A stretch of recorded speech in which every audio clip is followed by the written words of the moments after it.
just started, so it's fine. One thing that Jack said, man, Jack is, man, he's one of my favorites, man. We love you, man. But one thing that he said something about little rooms. And we started in a little,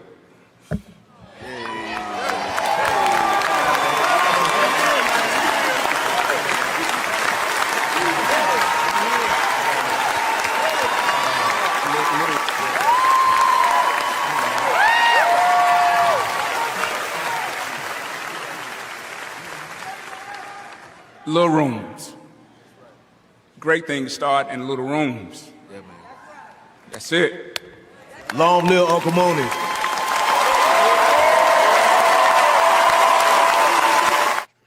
And that was what you just saw was Outkast been inducted to the Rock and Roll Hall of Fame, and that was deserved. Yes, that was deserved. The greatest hip hop duo of all time. That was deserved. And that was Andre 3000's speech, and he said something about Little Room, and I just saw that not too long ago because it just happened this weekend. And when I saw that, I don't know, man. Grease, man. I had chills and they were multiplying. I was like, oh my God. It rings a bell. I didn't know we were gonna mention Outkast today. I feel like I'm dressed to show love to Andre 5000. 100%. You know, right? You're just like a Andre, and I'm just like a big boy right now. Which is box funny because I think we actually have more of the opposite energy. 100%. I think your energy is more Andre than 100%. Yeah. I get it. Yeah. I could play the flute all day, every day. Pause. But that being said, Coconuts in Barbados. It just. I saw that and I was just like, oh wow, man, it's even the people that I'm looking up to they started in little rooms, and it's true. Sometimes it's just little rooms. You don't have to wait for it to be big or anything like that. You start small and you don't know when that thing is. So I was just super. But they start in little bedrooms. Because that room, a little bedroom is a little where room. we've been filming for almost 10 years was my bedroom. So I want to ask Andre that if I ever see him. You start in a little room. But was there a bed in that room? Please don't ask him that.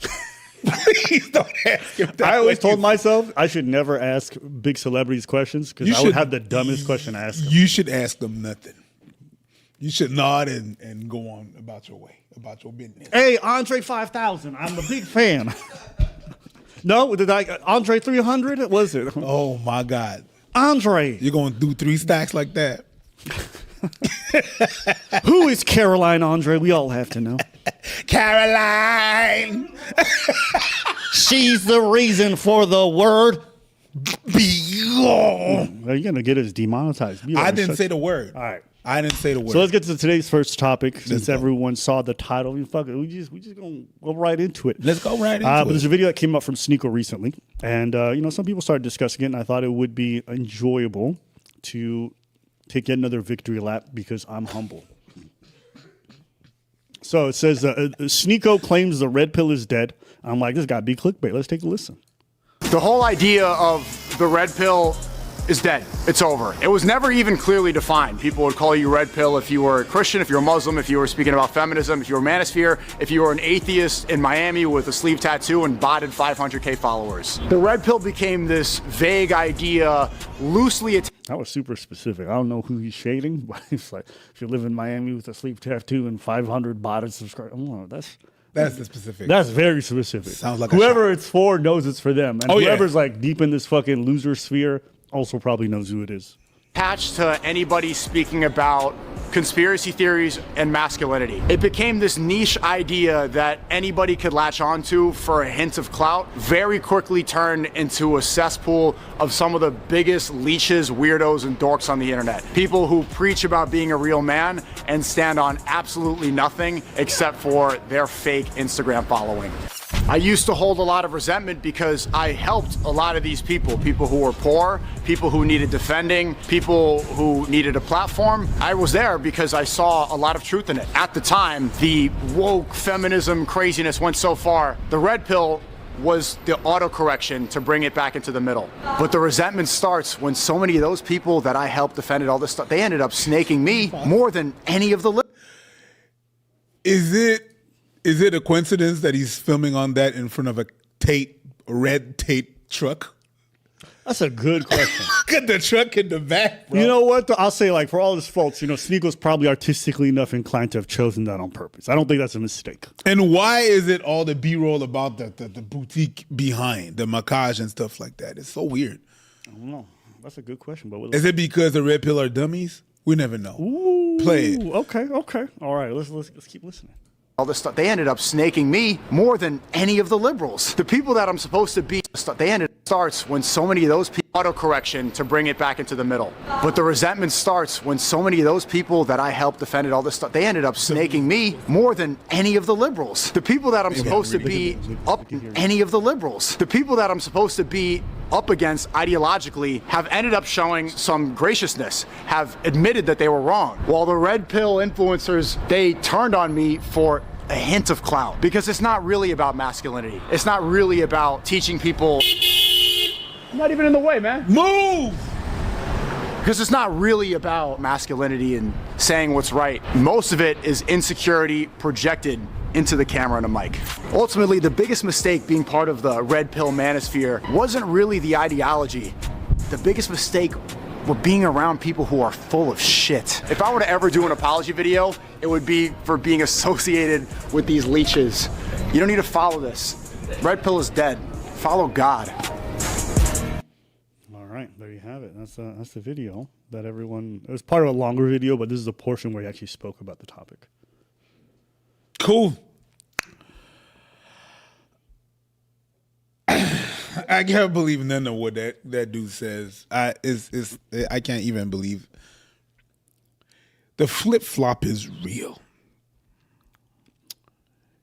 If he was a shoe, he'd be a Crocs or some kind of sandal. Tells so much that he flip-flops. And it's okay. Maybe he found it, but that's been his MOs ever since you introduced me to that dude. Mm-hmm. It's been a flippity flop. Flip flop, flipping, you know what I mean? Mm-hmm. Yo, flips more than a pancake. It's okay. You say that. Why? Because you're not taking no benefits from it anymore, so you toss it out? Is it because you benefited from that? And now it serves you it no longer serves you a purpose that you're just gonna toss it out. So now you're gonna move on to the next thing. Now it's God. You're gonna toss that out when it's gonna be out, and then it's gonna be what? Is he a train? Is he a trans surfer? I don't know, but it sounds to me like that. Trans surfer? Trans. Oh, like trend. Okay.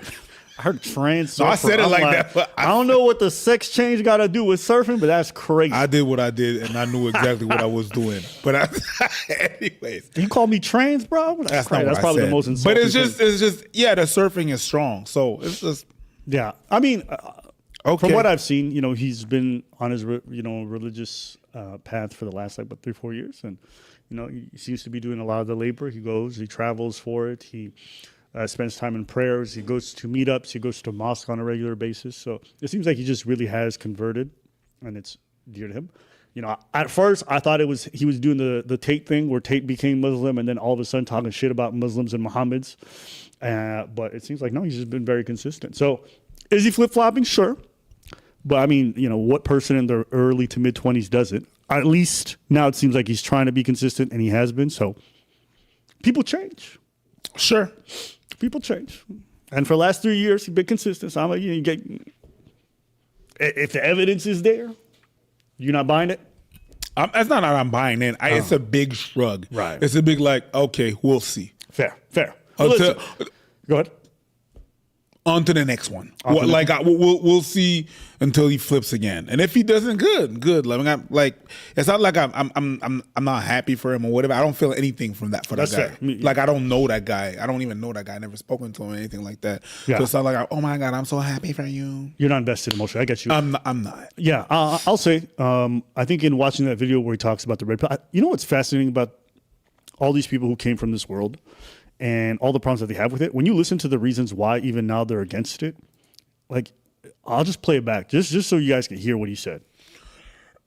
I'll just play it back from this part. Any of the liberals. The people that I'm supposed to are the red pill was the autocorrection to bring it back into the middle. Right about but the resentment starts when so many of those people that I helped defended all this stuff, they ended up snaking me more than any of the liberals. The people that I'm supposed to be up against ideologically have ended up showing some graciousness, have admitted that they were wrong. While the red pill influencers, they turned on me for a hint of clout because it's not really about masculinity. It's not. Okay. And I've noticed this just being around content creators now for some time, but it sounds like what the movement is about or whatever is not that important. What is more important is their personal relationships with each other, right? It doesn't really matter that they were selling poison or a lot of dumb fucking things and scams and stuff like that. What they really get outraged by, like even when you look at him, the most amount of emotion that he's shown is when he talks about the people who did him dirty. Yeah, because it's us versus them. And now you're throwing me under the bus. Like, I thought we were supposed to be a unit. It's like whenever you just went to someone's podcast, someone's live stream that was talking ish about you, and he felt betrayed. Mm-hmm. When before you even went to that live, he was talking ish about you. And because 4 months after you being at his life, that's not my point. That's not my point. My point is, it's interesting that what's more important and what's more focused on is the relationship between the individuals rather than the things that they're promoting. The things that they're promoting is the movement. That's the core. I agree. I think that what I'm saying complements your point. Is that even if he was talking ish about you and you went on his podcast, the thing that you're saying about the relationship is really strong. That he was talking ish about you and he felt betrayed. So it's what you're saying is 100% true. Like even when they talk shit about a person, they're gonna feel betrayed about him. That's what I mean by that. Yeah. No, I don't get what you're saying, but it doesn't matter. I think when I watch a lot of this stuff and when I watch these people interact with each other, I realize that they don't, even when he says like, I have to make an apology video, it's about associating with these people. It's like, okay, well, fair. Well, isn't it more important that the people you associated with may have been selling poison to the folks that are coming on and that you also endorse them, right? It's never about the audience. It's never about the message itself or all the things that are involved with it. It's always comes back to the relationships with each other and how you make me feel. And I just think it's funny. It's boys being when boys. People have this influence. Yes, it is. People have this influence. And it's never about the influence. It's always about their own relationships with each other. Well, I feel like they feel like it's about the relationship that they have between each other, but and the influence that they have. Because if they feel betrayed, I think they feel like it affects their influence. So when you betray me, it's because you're affecting my influence. So they're gonna throw you under the bus. Oh, you did that? Yeah, but you sound like scam. Don't matter. He's against us. Mm-hmm. The boys club. You're against us. It's like even people that they talk shit about. Even people that they talk shit about, they feel some kind of bond with. And you can't betray them. You can't go on my platform and betray me. What? Yeah, that's not betrayal. Yeah, that's not betrayal. But boys being boys. We're boys. You're supposed to side with boys. Hey, listen. You gotta. You're supposed to be Oktoberfest, sauerkraut and sausage. Boys, boys. Let me just listen a little bit more. I know Connor. Not really about teaching people. I'm not even in the way, man. Because it's not really about masculinity and saying what's right. Most of it is insecurity projected into the camera and a mic. Ultimately, the biggest mistake being part of the red pill manosphere wasn't really the ideology. The biggest mistake were being around people who are full of shit. If I were to ever do an apology video, it would be for being associated with these leeches. I wonder, like, when he sat across from Walter, and Walter said he had 1,000 body count, and he knew he was lying. Like, you don't care about, like, when you're there and you're in it. You guys don't care that the niggas beside you are just lying and you know they're lying through their teeth, but that's your boy, so you're going to support him. But like, everybody is lying. And also just ask, like, is that like, when you have this, like, I guess, quote unquote, loyalty at the expense of your audience, you guys not care about the scams? I just wonder about that. That's what runs through my head. Like, if you my homie, right, and you up here telling a bold-faced lie, I know you scamming, nigga, I ain't rocking with you. And I wonder how these guys know they're all full of shit and they don't say nothing most of the time. That's what I wonder. It doesn't matter. It's the message is important. So you can't go against the message. And if it means that you have to lie as long as it's for the message. Remember that video? I don't know what was the situation. Yeah. Oh, it was her girl. It was Amanda Seals. It was low-key noble. Yeah. That's the whole low-key noble thing. If you have to lie for the cause, it don't matter. It helps the cause, so you're low-key noble. Whoa. I gotta give you that. That's a good point. But that's what it is, though. Yeah. That you can't. If it doesn't matter if you lie. You keep the ship is sinking. Yeah. But as long as you're rowing, yeah, it doesn't matter. I think, watching his video, if I'm being very gracious, like at one point he starts talking about the fact that, that's not masculine. These guys would sell you out for a piece of clout. Maybe he's trying to say, maybe when he's mentioning the relationship, he's saying the way they handle their relationships is the opposite of what they were preaching in terms of their values. Because, the red pill's associated with masculinity and all these different things. And the fact that these guys were snaking each other, that's the opposite of masculine, I guess, is probably a charitable read. But I digress. There's some other things that came up afterwards that kind of exacerbated this whole thing. So I'll just play those. And here it is here. Yeah, let's have a real conversation about that. I tweeted at Tate yesterday because after years of saying he didn't want to stream on Kick because they promote gambling, after years of Tristan saying that gambling and degeneracy and porn is ruining the West, Tate promotes his gambling website. And this is a day after he said people with the name Muhammad are ruining the West. Coming from a Muslim guy who's saying there's too many Muhammads and then promoting a gambling link. For a long time, I'll be real with you, a lot of Muslims have been apprehensive to talk about Andrew Tate because they don't want to push him away. Because they know the influence he has, and they know that if the most famous revert leaves Islam, it's going to be very detrimental. And that, bro, one, is not going to be detrimental. People really don't care because most people didn't believe it. Two, that is true that a lot of people were reluctant to say anything because they're like, he's the coolest guy. It's good for us or whatever. But, listen, I don't think it's anyone's place to say who's a real Muslim or who's not. At the end of the day, everyone's going to have their own religious journey, so I'm not going to sit here and participate in that conversation. But sure. There were a lot of people that were doing this whole people to this day who wear religion like it's a flashy coat.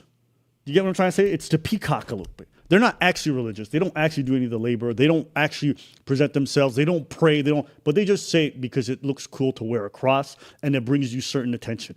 There's some people who literally will not vote for you unless they know your religious affiliation. So you can just say, I'm a Christian, and then afterwards, you can do whatever you want. So I just think at that time, Muslims had the same thing. A lot of these guys were pretending to be Muslims for that veneer. I take it a bit like veganism, CrossFit. People say that they're part of those things because it looks like you have a dedication to something and it looks like you're able to like you have discipline. Yeah. So they're gonna boast about that. I'm vegan. Shut up. We don't care. Go eat your tofu, do your thing. Nobody gives a fuck. But they can't shut the hell up about that thing. I'm vegan. Oh my God, I'm vegan. I'm vegan. The minute they find out something is their whole identity because they make sacrifice. I make sacrifice. And then it becomes their whole thing, their whole persona. Just because it shows that I'm not failing at something and I'm good at something and I am dedicated to something, and that becomes the whole thing. So they have to go with that. Mm-hmm. So I think that has to do with why people are boasting and wearing that like a cloak. There's some people, the realest Muslim or whatever religion you could think about, they don't really talk about it. If you ask, they'll say, but or else than that, they just live their life. Yeah, they're not trying to be like, it's Ramadan, because I got to relax, bro. We don't do your thing. And I think a lot of the people who fell for this, especially even the guys in the male self-development area, the people who fell for the Tate thing make me laugh because do you guys not remember how this guy made his money? How he was proud of it too, scamming men. He would talk about it openly. And then these guys would turn around and be like, no, he really cares about men being good. This nigga don't care about nothing but making fucking money. And all the guys who got scammed by him, even though y'all saw the clips and y'all ignored it, I don't feel that bad. If someone tells you they're a scammer, they tell you how they get their money, and then they do it again to you, I don't give a shit. You see, the thing with Tate and religion, he did the same MO that he did with Pimpin that he did with religion. Yeah, he went the same way. He was talking about it both because that became his cloak. That became who he was because it made him. I got dedication because I'm a businessman because I got this. Got nothing, and then bro. he got caught doing whatever. But he was under an investigation and he had to switch up. So he took the same thing with religion and he went the same way about boasting. Pimpins, trafficking, don't matter what it is. Now it's gambling. But here, I'll listen to him himself. My brother, and eventually some staff I trained. Me, I'm going to play that and come back. and my brother, and eventually some staff I trained, would do all the talking. The girls were just pure, just famoosers, just laughing and doing this. And they were talking ice cold hustlers. We were taking their money, all of it. And they come and say, well, what kind of, bro, all of it. We were milking them dry. Women haven't got a clue how to famoosa dude. They don't have, because they rely on their looks. They don't have any of the intellect. They have no game, nothing. They're some, though. They're nothing. They're some. Nah, you get a man with game and give him a female's body, a female avatar. He will fly up. I had these guys selling their houses, life savings, loans, all of it to me. Give me it all. So, guys. Okay, and I play that clip just to say, like, this guy would openly admit how he loved to fleece dudes to make his wealth. And he was proud and he boasted about it. And you guys thought he would turn around and give a shit about y'all. So if you got scammed by this whole movement or whatever, you're the fucking idiot. Period. And it's at some point we have to start looking at people and be like, you got to be accountable. If you let this scammer take you on, bitch, I don't give a fuck. But anyways, we'll keep playing the Sneako. What? I didn't say shit. I didn't say shit. But it's just I can take the same video that he did about pimping, and then you remove all that pimping stuff, and when he was talking about religion, and it's kind of the same MO that he's emulating. Yeah, just wearing as a cloak to either make it look like he's a good person or he's righteous, or make it look like a what? Yeah, it's the same thing to me. But let's keep playing. That he could become an apostate and side with people who call themselves enemies of Islam. If we're being real, if we want to have a real conversation, it looks like Tate regrets becoming Muslim. It seems like he sees that it's boxed himself in, that he wants to appeal to that Judeo-Christian supremacy crowd. And so he's distancing himself strategically by saying little things like, there's too many Mohammeds in the West. And so him, after all years of saying that gambling is evil, taking a gambling deal, it's just like, really, bro? Really? So many people are afraid to call it out too because they don't want to get attacked. They saw what happened last year when I had a disagreement with Andrew Tate. Andrew Tate threatened to destroy my career. You remember that? He said, I'm going to destroy your career, but he's a young guy. He's a young guy. I could destroy his career, but I won't. And so other people don't want the same thing to happen to them. They want to. They see the. All right, Sneako, I understand what you're saying, and I'm glad that you see it. But what you're describing that Tate is doing is exactly what you did. Is exactly what you did. You went from one thing, and then you were doing some videos, and they were good at first, and then after that, you moved on to some weird videos in between, right? Disrespecting people in the street and having your kids fan base being weird, and you're like, no, that's not what I said. And then you moved on to the Redpill, and then you went to that, and we could say to you that you did the same thing that he did, and then now you're good. You're with God and everything, and I hope it's true and everything and stuff. But what you're blaming Tate is doing is basically you from the he did it before you did it. That's what you're doing right now. You're doing what he's doing. That's fair. That's a fair point. I think the only saving grace is that Sneako's much younger, right? Yeah, but exactly. He's just following the footsteps. Well, the older person's following the footsteps of Sneako? Well, yeah, because you see, I think it's drastically different. Well, Tate did all these things before, and he did that before, and then simultaneously, Sneako did this little whatever going back and forth, and Tate did it before him. Well, no, Tate's still changing his mind. He's still changing his mind. He's Yeah, in his sure. 40s. I think it's different when you watch someone into your. It's just that I think that Sneako is not done changing his mind. That's maybe what the difference is. Might be. But if he's not done changing his mind, but yes, I you're just right. think it's pretty normal for Yes. someone in the early to mid 20s Yes, change. you're right. So You're right. I think that's the only difference. But You're right. you made a good point. You're right. Like But yeah, that's what I think. But he goes on to say like how dorky and loserish all these men are, and I do agree. I feel like a lot of the stuff. Hey, we got somebody in the background. Just hey, I got something to say. That's true. They are dorks. Or you just approve.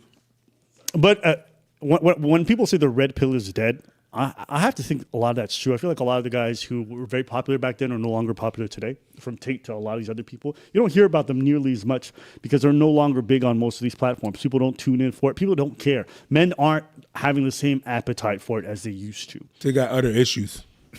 What do you mean? They have to get their money up because they're having trouble. They have other issues. I think they have issues with there's money problems that's come to play. They have less time. They got to focus on other things. You know what I mean? So I think that's one of the reasons. But also maybe they realized that it was not a thing.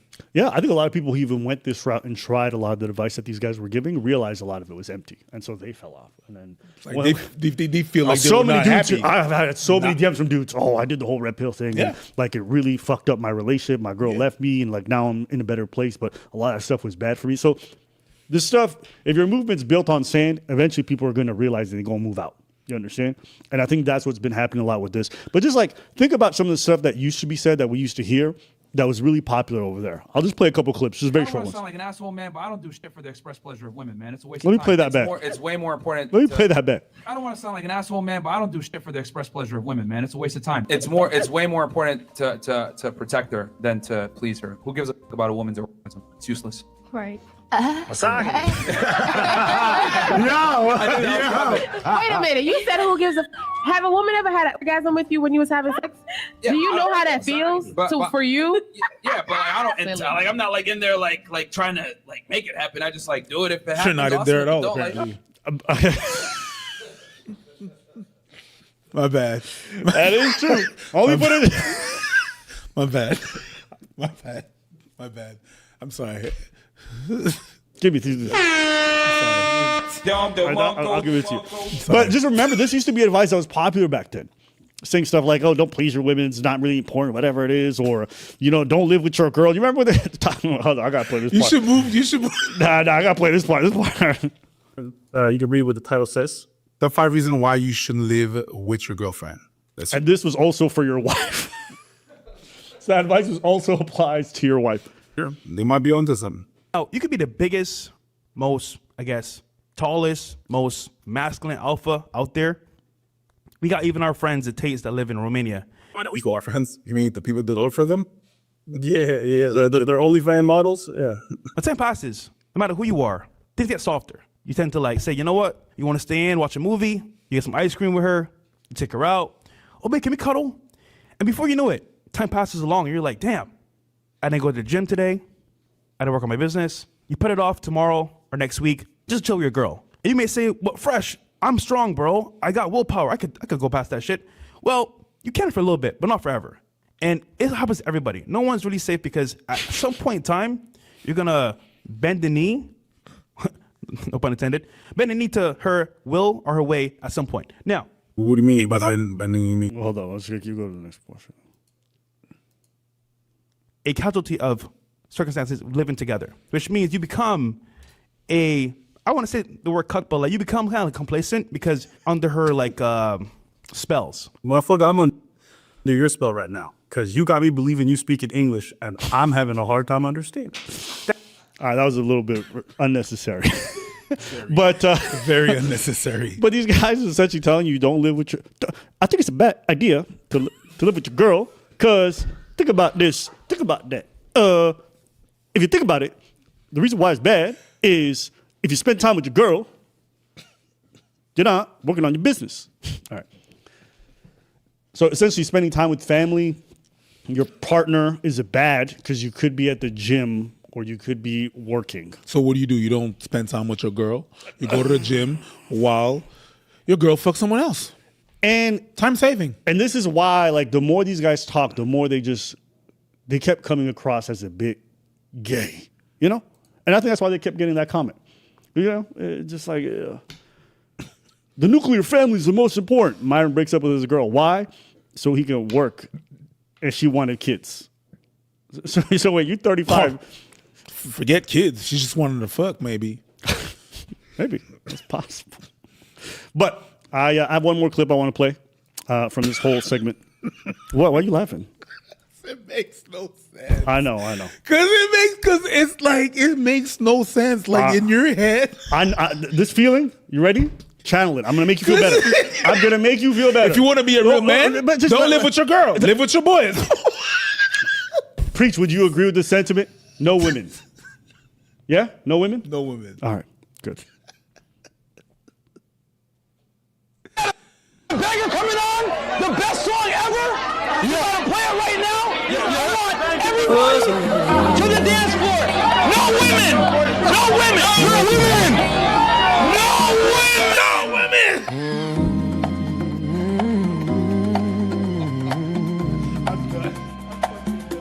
Oh, so you got a girl now. You changed, made self-improvement. Takes all day. Spend time with your girl. That's gay. Spend time with your boys. The Redpill way. No, I don't want no women, no. No, I don't want no woman. No, I don't want your cuddles, no. With the boys! I'd rather sleep with the boys. No, I don't want to meet girls, no. I don't want no women. Boys is the ones that get love from me. Spending time with my boys behind. Rubbing on their thighs. That's the Redpill way. No, just no. No, I don't want no women. Boys is the ones that get love from me. Spending time with my boys behind.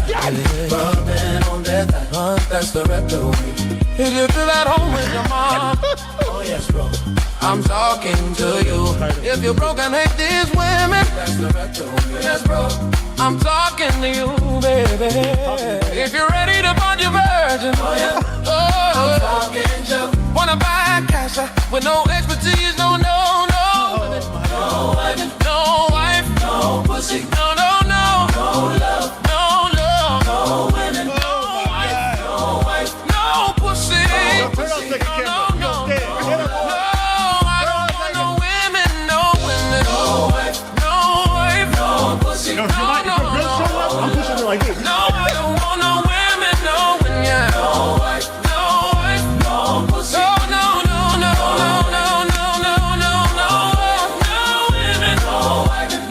wife. I don't want no women, no women. No wife, no pussy. I'm tired. No wife, no wife. That's the Redpill way.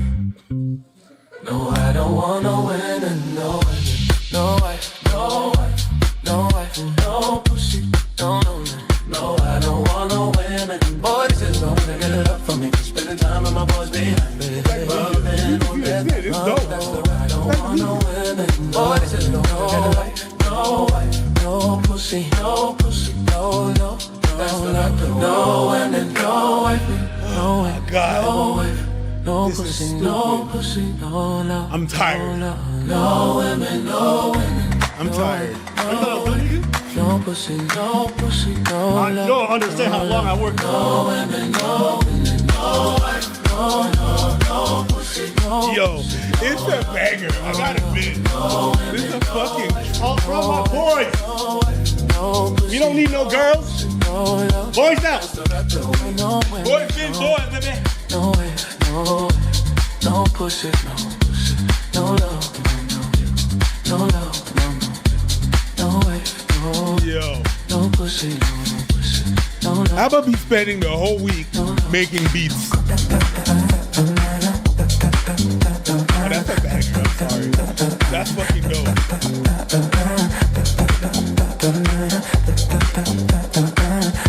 Y'all get it, Preach? No love, no want no with no. No love. No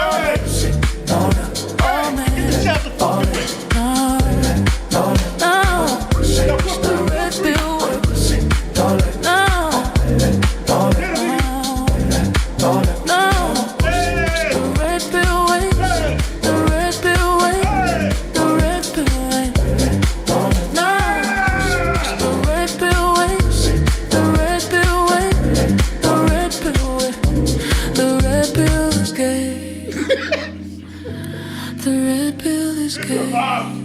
This is a fucking pop. Nah, this is the banger of the year. Anybody who asks, is the Red Pill dead? You play this fucking song. Man, that's The red pill is gay. The red pill is gay. The red pill, the red pill, the red pill is gay. Bro, what the fuck am I doing? what the fuck are you doing? What the fuck am I doing? Y'all niggas unlucky, bro. If I had a music career, I'd have fucked all y'all up. I'd have made the dumbest hits on the charts. I got an MPC to sell if ever you want it. Hey, listen. I got a career already. I really thought I could have done some shit with music, man. Man, house shit. I love house music. I can't wait for the next. I love house music. Oh my God. I'm one of the biggest Masters at Work fans, so you got to understand, man. My influences go far. Motherfuckers are good. Motherfuckers are going I crazy was in up the on comments.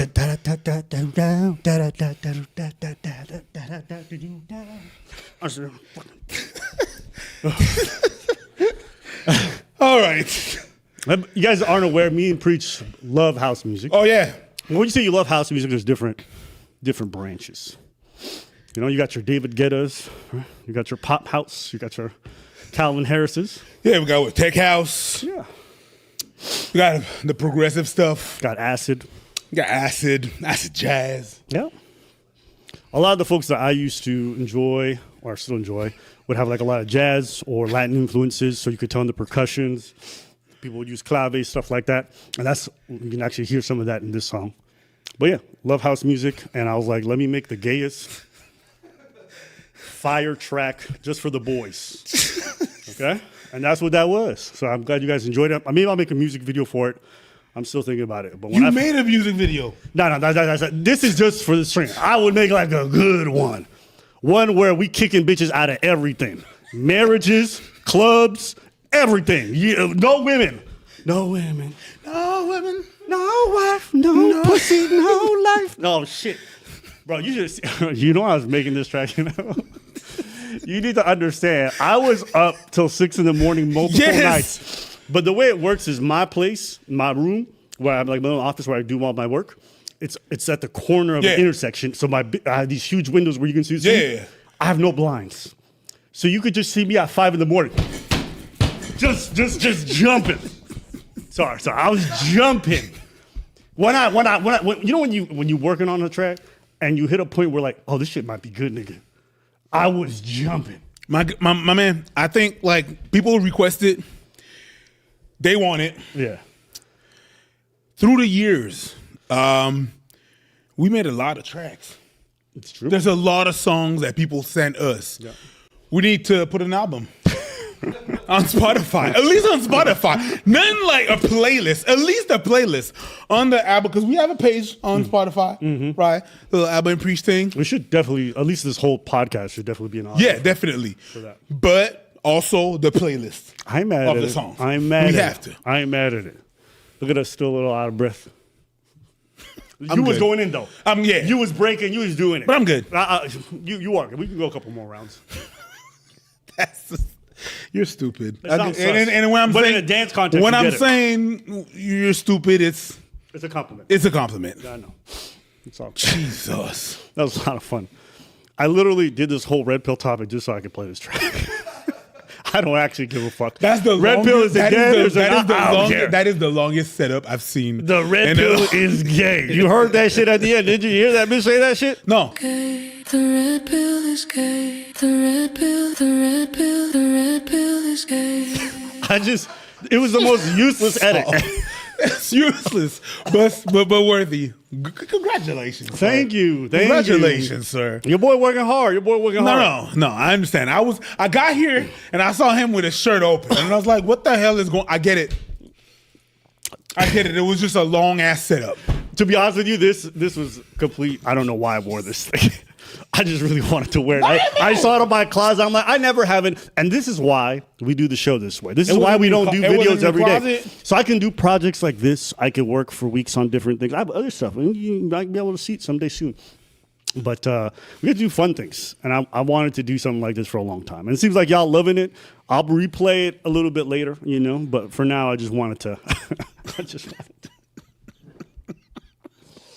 Nigga, I don't think you understand how much fun I had making that shit. Yeah, that's it. I think we have to make like even just the lyrics, petty amusement park. Even just the lyrics at the beginning. Even just the like finding this clip of Myron going, "No women," and like. No women! No women! When I found this, you know what it makes me think of? I'm not gay no more. I'm delivered. I like women. Like when I found this clip, I was like, "Oh nigga, I'm about to fuck shit up."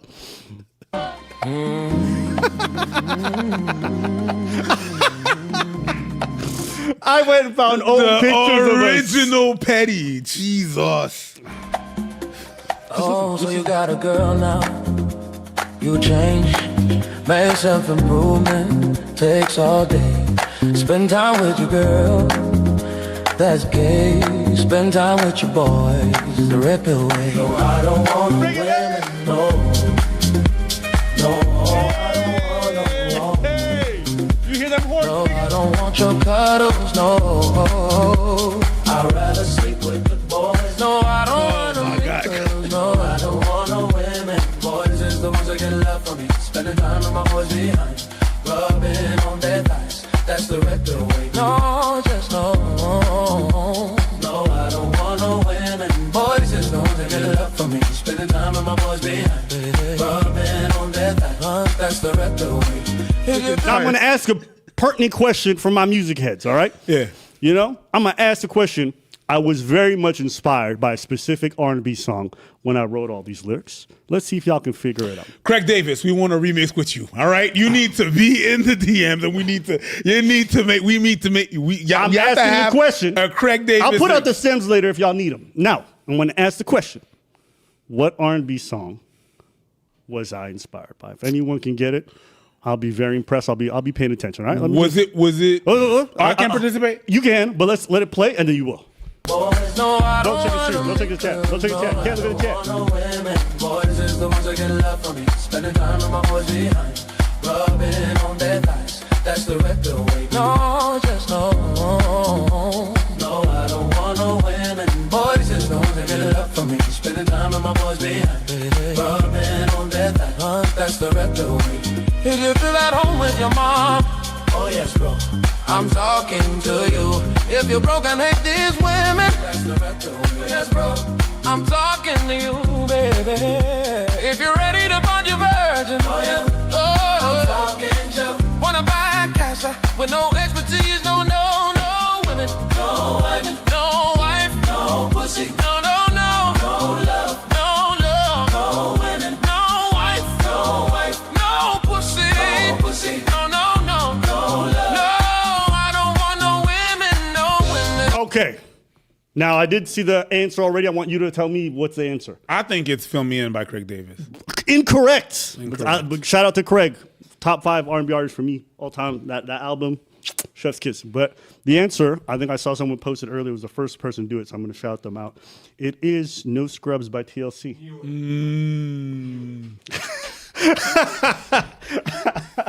That is correct. That is correct. Shout out to TLC. Oh, I don't want no pigeon girl that's trying to smoke with me. Anyways, no, yeah, it's No Scrub. Yeah, that's funny. Yeah. So shout out to TLC. No Scrubs. But hey, listen, that's a big I don't know, man. I heard a little. Can you feel me in? Can you feel me in?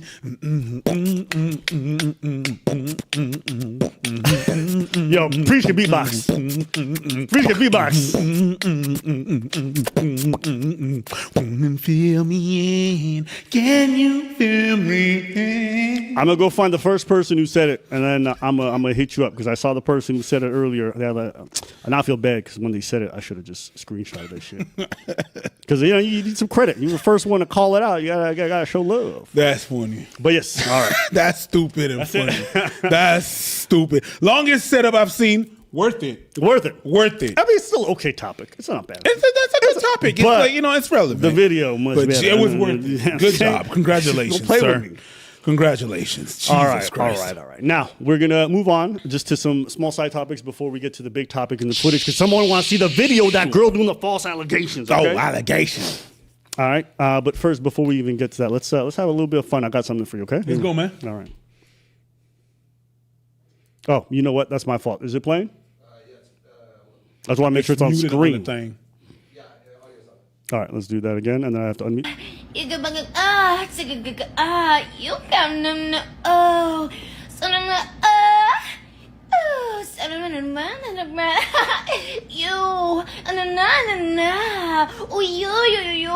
Can you pause? Oh.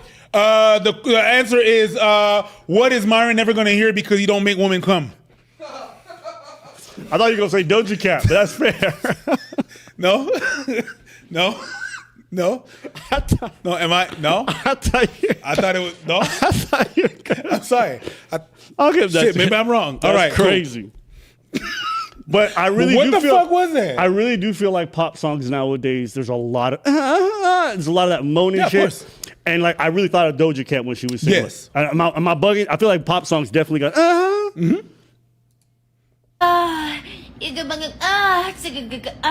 You come oh,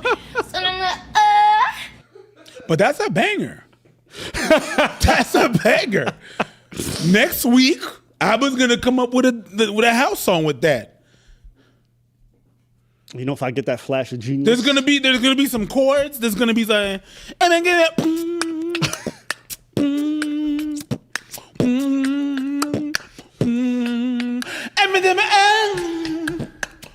There's gonna be a bunch of that. Watch him make a song next fucking week with that shit.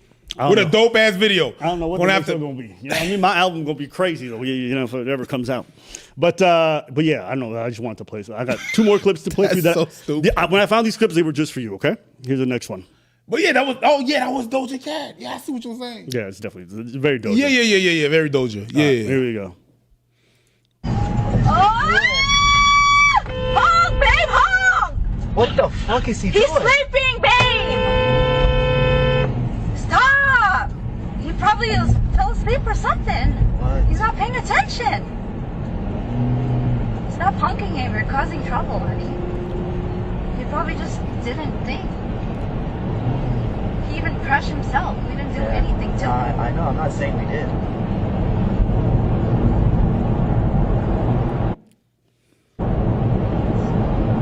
Right when you know you're gonna hit someone, honey, you have to honk. You get out the Well, I way. wasn't gonna hit him. I was in Well, but a still. good space.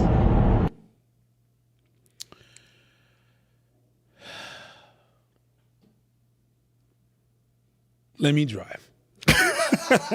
And shut up. You have to hung, babe. Shut up. Shut up. I did my job. We didn't crash. We didn't crash. Okay? Okay? Shut up. You don't need to add no salt, no pepper. We're alive. Did you die though? No, you didn't. Shut the fuck up. Thank you. Or I'm stopping on the side of the road and you're walking. All right. You are. Okay. All right. Okay. All right. All right. Last video for Preach. He's trying to trigger me. That's what it is. Promise you, this one you're gonna enjoy. Okay, ready? The color scheme of everything. This one's sweet. But you're basic and you're a loser. If you couldn't hear what he said, but you're basic and a loser. I just gotta play that back. No, I gotta play that back. Hold on, let me try that one more time before I just fuck this shit up. Instagram auto mutes, I hate that. The color scheme of everything. This one's sweet. But you're basic and you're a loser. Look at her. Lovely. But I'm glad. You know what? I'm glad. Because she took it like a champ. She did. She took it like a champ. True. So much respect to you. And that was probably in New York. It was New York. New York ain't got no time for you. And it's funny because she was not even in the wait. Because if you're in the wait, they're gonna cuss you out. The fuck out of here. Yeah. Yo, get out of fucking space. Hey, shout out to her. She uploaded it too. She uploaded it. It's her most viral like, video. So shout out to her. Let me upload it. She took it like a champ. She laughed. She did. I mean, it is what it is. It's like I'm basic. Okay, let me upload it. That's it. No, she took it like a champ. That was good. All right. But that was New York energy right I there. want to say real quick, Uncle APOC with the 100 dono says, please make this the new A&P outro. APOC. He said, APOC, thank you for the dono. Now let me say this. If you think I would just use that track as an outro, nigga, I'm gonna take that shit on tour. Okay. Yeah, this is why we're in the studio. I'm slowly changing my career path. I'm about to quit. Y'all gonna see me with Dead Ma with a mouse outfit, just dudes in the fucking crowd. I'll literally make shows for only dudes. If women come, I'll make sure you guys get out of the booth. Get out of the booth. I won't even tell them to get out. I'm gonna make them either get on their knees or get a spanking before they are told to leave. Okay? Yeah, we need to let them know. Let them know. No women, no wife, no pussy, no life. Just want to say that. But thank you for the 100 dono. I know we're not reading all the donations. I see people post this. They actually say stuff like, oh, this isn't live. I know this isn't live. They think it's not live because you're not reading this. Bitch, it's live. That's one of the reasons why they think it's not live because, we're not reading the thing. You know what I mean? We're not all listen, okay. You know what, chat? Here's the idea. I'm going to give it to y'all. Me and Preacher discussed it. Let me know what y'all think. I think sometimes reading donos can be a bit disruptive to a show. And we only do this once a week because we put a lot of effort into everything in terms of like some of the pre-production. So I like to run tightly and smoothly. Like pause. Pussy. All right? God damn. Double pause. And with that in mind, instead of making essentially a thing where we just constantly read donos all the time, what I want to do is just kind of like Wheel of Fortune. All right? Imagine this wheel right here. And when we get to a certain amount of dono, we spin this wheel. I'm going to call it the Wheel of Chaos. That's my idea. And on this thing, there's all kinds of challenges that me and Preach have to do based off where it lands. The first one, I just span it. Thank you for the 100 dono. Preach, it just landed. You have to compliment Fresh and Fit for 30 seconds. And when you're ready, I'll say go. Hey, wait. No, this is not a real thing. It's a real thing. We don't I just saw the dono. We don't have the spin. We don't have If someone donates $100 right now, the spin just happened. Preach will have to do it. We don't even have a timer or nothing. I can Google that shit in 2 seconds. No, it's fine. We're good. We're good. So we don't have to. I want that to happen. I don't even know why. I want to make a lot of aspects of live stream more fun and enjoyable, and rather just reading donations, which is not bad. I was thinking that was my idea. I wanted to make it more interactive, where things happen. I don't even know. What do y'all think about that idea? What y'all think? I don't even know why he's asking y'all for your input. He already decided that on that thing. What? In Creole, we call that intéressant. He's doing too much right now. He's doing shit for nothing because you already decided with us what we're going to do. The middle ground I said is that over a certain amount we can read them. Sure. Was that fair? Sure, that's fair. No, that's fair. Because like, nigga, you was reading $1 donations. I was like, bro, we going to be here all night. You want to read some 50-cent super chats? No. God damn. What? Someone just donated 50? Preach. 400. Oh, my days. Okay, all right, I'm complimenting Fresh and Fit for 2 minutes. Let's go. So, oh my God, these guys are, aside from their views, if you take down everything, you take down the what? Someone else donated another 100, bro. They really want to see you be nice to Myron. 5 minutes. Myron. Shout out APOC and even though these people don't know what they're talking about and they cannot fight for shit, they're human. And that's great. Okay, I'll give a better compliment. Listen, at the end of the day, Fresh and Fit ran a channel that was hyper successful. They monetized it to the tunes of millions of dollars. Yep. I'm not even going to do a backhanded compliment. I actually give good compliments. I think they run a relatively tight ship where they try to make the sound, the video quality. They really take the quality of their show very seriously. So you have to do that. It's also, I imagine, very difficult to get 7 women who know who you are and still consent to be on that show. That's crazy. And that reveals something about society. But that's not their fault. Shout out to them. Another compliment I could give, Myron, that hair transplant, unbelievable. And I'm not even joking. I don't know if it was a weave or whatever. Whoever the Turkish person was. That's not a weave. I saw people, they were trying to shade him. I'm like, you can't shade that hair. That hair, Indian, beautiful. So with that in mind, like, you know, there's a lot of positive things I could say. Fresh, you started from Barbados, picking up coconuts, and now you're a multimillionaire, and we don't know if you can speak English. Unbelievable. But you have to think. If there's anything that tells you can make it in life, you look at Fresh. You know what the thing is? I think that Fresh, if he had decent views and was just not trying to fake something that he's not, he'd be actually a decent human being, a decent person. If he's just, he donates to sex workers all the time. No, but more than that. More than that, because if you talk to sex workers, it's not because you donate that you're a good person. Wait, pause the timer, because we're not even complimenting right now. No, I'm going to give him the bang of his buck. You have to give a real compliment. I'm about to do it. No, for real. Okay. If he was, play that shit back again. If he was not doing all that, he'd actually be a decent person. I really believe that. But how's that a compliment, though? It is. You are a decent person? Decent person? Hey, chat, you let me know if that's a compliment. That's a good person. Okay, well, what else you got? What else you got in the tank? Not much. I don't have much because it is. I'll do another one then. Listen, you know, both of them are relatively tall. I was actually surprised. Fresh is like almost 6 feet tall, and then mine's like 6'3". And you know, master race, both are part of it, so I'm very happy for them. See, that's a real compliment. They're trying to be the master race. No. Once you hit 6 feet, it's over. Once you hit that, you made it. So good for them. Yeah. What else? They got demonetized. I'm gonna keep going because we cheated them out of that money. If I take money, I will give it to you. Listen, they got demonetized and they still here. And they still here. And a lot of other people might have quit. So their perseverance, their desperation, whatever you want to call it, you gotta commend it. I mean, you gotta commend it. I thought they would disappear because they said they was quitting YouTube like 7 times. I see their videos every day. But that was marketing, and it shows that they got some kind of marketing skills. Yeah, so you got to give them that. What else could I say? It works. They're still here. And at their height, you know, after they had that little spat with us, I think they were at 400 subs. They went underneath it because they got a huge influx that went downward. And then these motherfuckers jumped back up to like 1.5. That's impressive. 1.5 what? Subscribers. 1.5 thousand? Million. That's dope. Yeah. That is dope. Yeah. So remember they had that initial drop off after when they said something about your wife, and then afterwards everybody. And then they made it back. So, you know, listen, hey, all the people that hated us went back to them, but they were about to monetize that. They were able to monetize that. So that's cool. So you guys think I can't do it? I'll compliment anybody. You pay me enough money, I'll say your eyebrows is spectacular. Your eyebrows look ridiculous. Man, listen, my eyebrows are fucked up, bro. Some girl told me it's not that bad, but like sometimes they stop and they start, and I'm like, why can't you just fill up? Wait, you mean girls be talking shit about your eyebrows? They don't talk shit. That is now, let me diabolical. The people the people that shave their eyebrows and draw them back again, you're gonna let them motherfuckers talk shit about your eyebrows? Fair. God damn. Fair. That is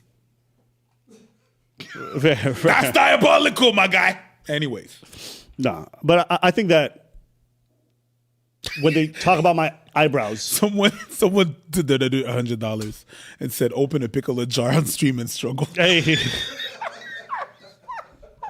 Nah, see, that's funny. That's actually just y'all killing me with that shit. But I appreciate you guys, and like I said, I think it's a much more fun and interactive way of doing donations. But I want to get you guys' input, what you guys think. If you guys have other ideas for how we can integrate donations into the stream, I'm more than happy to. At some point, we're going to come out with memberships where you guys get a little bit of bonus and stuff like that. But right now, we're just starting off on the bare basics. We want to make a good show. We want to have fun. We want to be very creative with a lot of things that we try. And then afterwards, we're going to implement some other things for extra bonus content. So right now, we just here. Thoughts? Yeah, let's go. Let's do it. That's a good roadmap. That's a good way because we do that in 5 minutes and then we get it out of the way and then we can keep on moving. That's going to be your time. It doesn't have to even be that though. That was kind of fun. I'm not going to lie. I enjoyed complimenting Fresh and Fit because like I be hating on them 24/7. This is change of pace. 100%. It's like I don't even like fries, but I'll just order them sometimes because I'm like I shouldn't always just have burgers. You know what I mean? I ain't mad at you. Yeah, I got to switch it up. So, that was that. Someone said, please compliment my eyebrows, Anubis. Because I know you, I will say, you have eyebrows. Just like you do. Just like I do, bro. I need some treatment or something. I'm going to go to the same person who did Myron's hair transplant, see if he can fix this shit. Eyebrows transplant is crazy. If I get a surgery, it won't be for something like that. I'm not. Oh, someone, Sneako tuned in. Sneako donated. He said, Myron is undeniably loyal in a fair weather industry. You know what? If I spoke to Sneako, what I would ask him is, is loyalty the most important thing when you collaborate with another content creator? I think that's my big question. But shout out to Sneako for that. I saw someone say, someone said to me, they said, "Oh, Ab, I know you complimenting Sneako."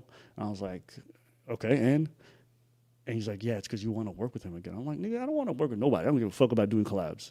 That's not important." Yeah. You guys watch our channel. You guys never notice, but we really don't collaborate with people. Like, I have no self-interest investment when it comes to any kind of dynamic with another content creator. Because, like, we make money just yapping.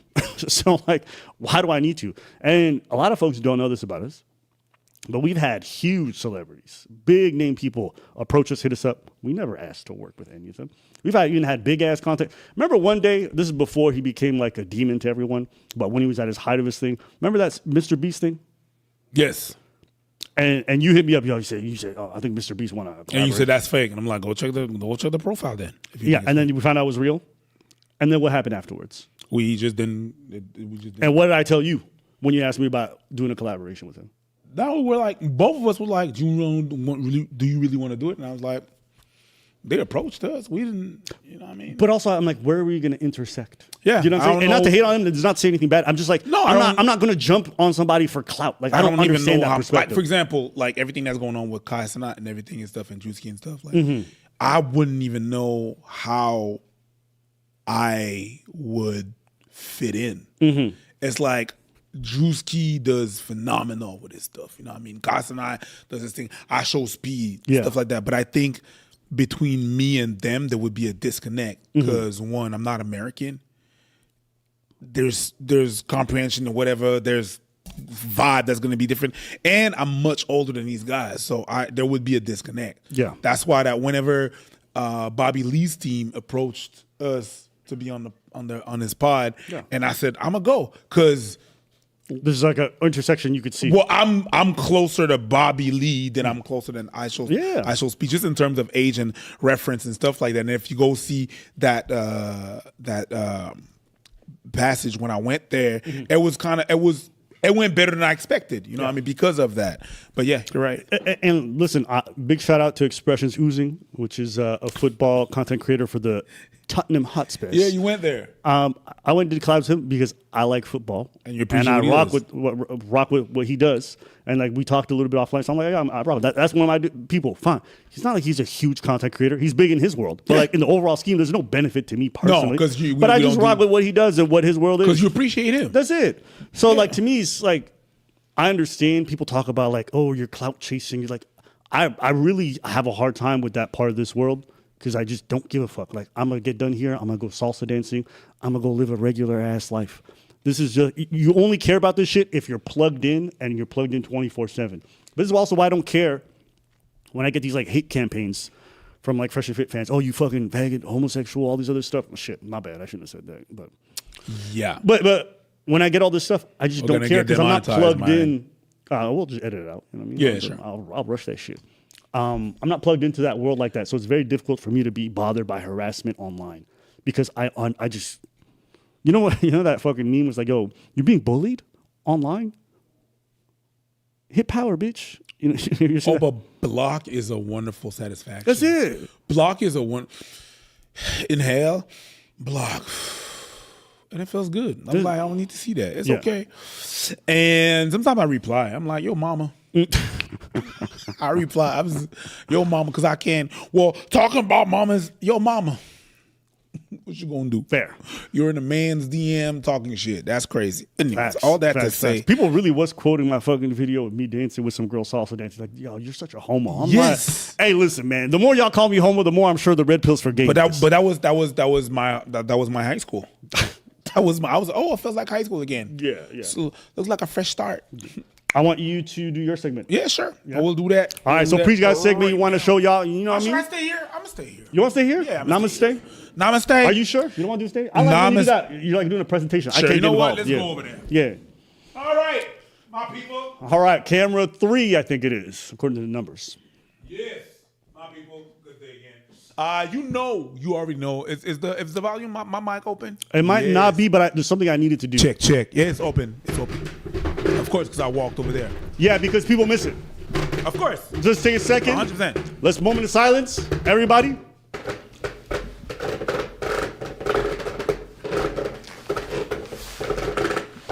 cut that shit off. You already know my debacle with church. I'm not a fan of church, all right? I'm really not a fan of church. I don't go to church anymore, of course, or obvious reason, it's all fake. But more so... Yo, put the camera on here. Okay, well, no, I have to say one thing. Do you just enjoy antagonizing Christians? Yes. Okay, can we just take 2 seconds? Because you did it last show, too. I remember I told you last show, I'm like, if we're not going to unpack it, don't bring it up. Okay. And you brought it up again, which is okay. So let's unpack it. Who can unpack it? Let's go, bro. It's going to be fun. Okay, so how about this? You can do your segment, and then we'll unpack it. 100%. Okay. All right, that's all I asked. Yeah, no problem. Okay, you just can't throw a bomb and run. Yes, that's how, you can't throw a bomb and stay there. It defeats, hey, you know what? It defeats the purpose of throwing the bomb. Wait. What am I going to do? You're right. Yo, you my mic. You my mic so I can shut the fuck up. Am I going to throw the bomb and stay there? Yeah, you're right. Who throws a grenade like this? You've been in the army. I'll get to you. How you throw a grenade? I'm shutting up. Thank you very much. I'm shutting this guy. My bad. Go ahead. Anyways, but there's certain things that I appreciate in the church. I gotta admit, because when you grow up with the church, there's some things that stay with you when you leave it, right? And there's some things. First and foremost, church gave us the best singers. It gave us the best musician, right? And that's what I miss about church. I miss the praise time about church. And the praise time when you do in church, whether you're from church or not, you've never been to church or not, the praise time, whenever they do the praising, it's a wonderful thing. So, the first clip that I want to play to you is some of my favorite clip that I've seen on the internet, right? Is I call it "Don't Do It." All right, the person tried to stop and or not. The person on the chair tried to say to people, "Hey, the musicians, don't do it." And what I love about church is disobedience, because it's not part of church. When the musicians don't listen, can you play the goddamn flip? All right. Listen. This is what They know what they're doing. I want to look for y'all. Don't do what you did this morning. Y'all stop it, okay? All right. It's late at night. It's 10:18. The kids got school tomorrow, and the parents got to go to work early in the morning. The people that got to get up at 4 and 5 in the morning, let's have mercy on them. Look at his face. He knows what he's doing. At 4. Sir, no. What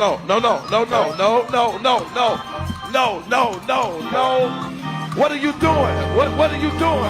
What are you doing? You gonna what are you doing? You gonna mess me? No.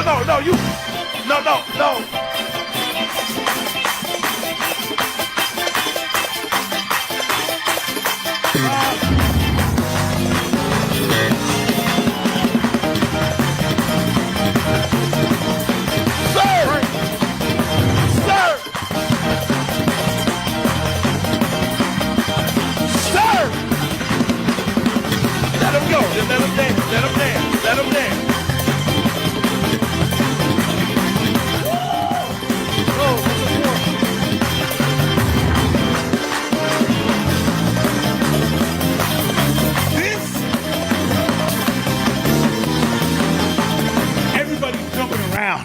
Everybody's jumping around. That's my stuff. When they don't listen, when the person preaching thinks he has the power, but he don't. Hallelujah. Yes, that, please. Right. But it's really the musicians. It's really the musicians. The second thing that I want to play to you is when kids in church, during the praise, they got an old soul. You know they just reincarnated. It's your aunt that died 6 months ago that got into the child. Amen. Can you play this next clip? Yes, we can. CJ. Look who's gonna slide in, who's gonna pan in the camera. I need you to stay at the door, CJ. No, you don't need at the door. Yeah. Make it this.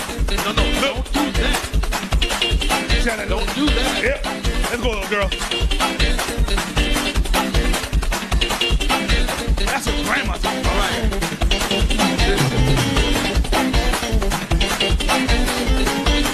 We're losing her. The way she's bouncing, you know, she's been with her.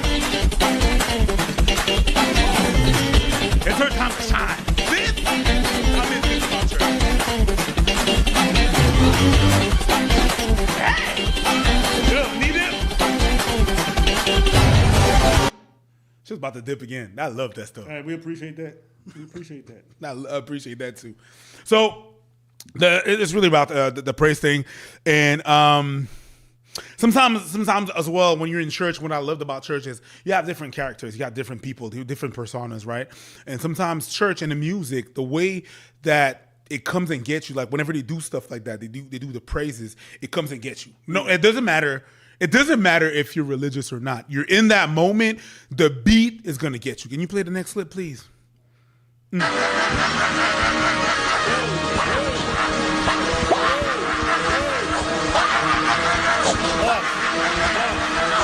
Hey, yo, sir. Hey, yes, hold up. It's the spirit. The spirit, man. It's the spirit. It makes you do crazy things. He was in the moment. Hey, yo. And he was like, he was dipping that shit. He was in there. I don't want to see what practice looked like. That was crazy. Okay. You want to keep playing it? Yeah. Okay. Right. It's done. It's done, yeah. Okay. And yeah, that's pretty much it. And you just move on to the next clip right away. No. Stop. The wonderful thing about that, and that you have the backstory about this clip that I'm about to play right now, is that the person leading the band is the person that's going to be in front of the drums, right? That is the father of the drummer. That's the only thing you need to know. Okay. Go ahead. Oh, I see this.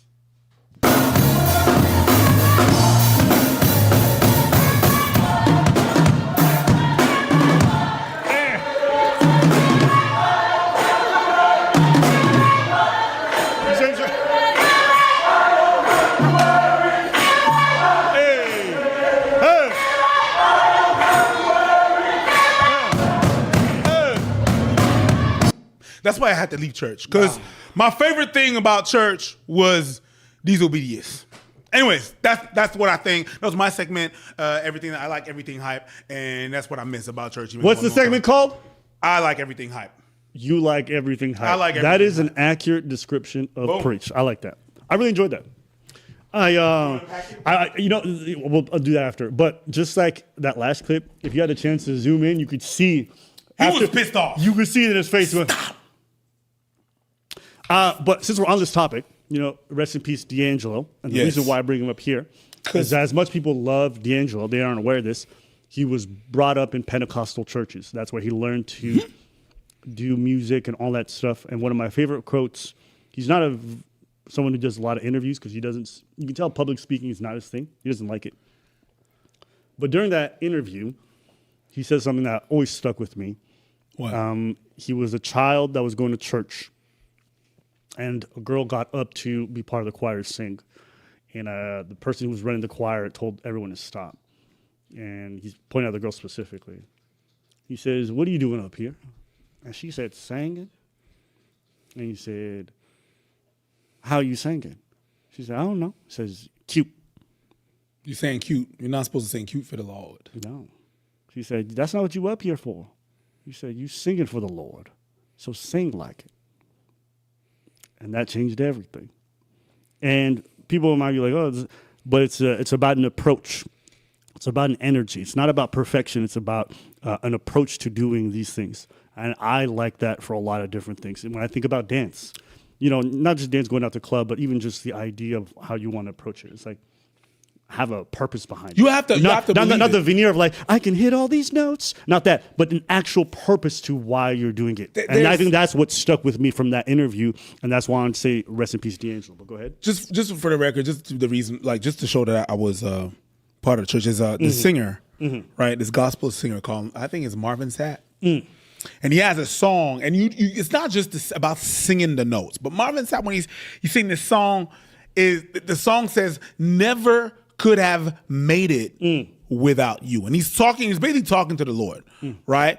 But when he sings, it's never could have made. You have to fucking get it from here. Yeah, you see, he's just like, I'm believing in that. You know what I mean? Yeah. That I appreciate it because there's purpose in what he's doing. Yeah. There's 100 persons. Never could have made it without you. I would have lost it all. Woo! when he sings that, and I'm not even from that, I'm not even there no more, but you gotta admit, when someone sings with purpose, it go get a little special something to you. It's, whoa, man. Look, some people's like, that's my song, The Chills. He's gonna go get it. I wish I could play it to you, but I don't want to be copyright stricken. You know what I mean? They definitely don't. But I think that kind of leads into the broader discussion because in getting older, I realized how a lot of things intersected for me.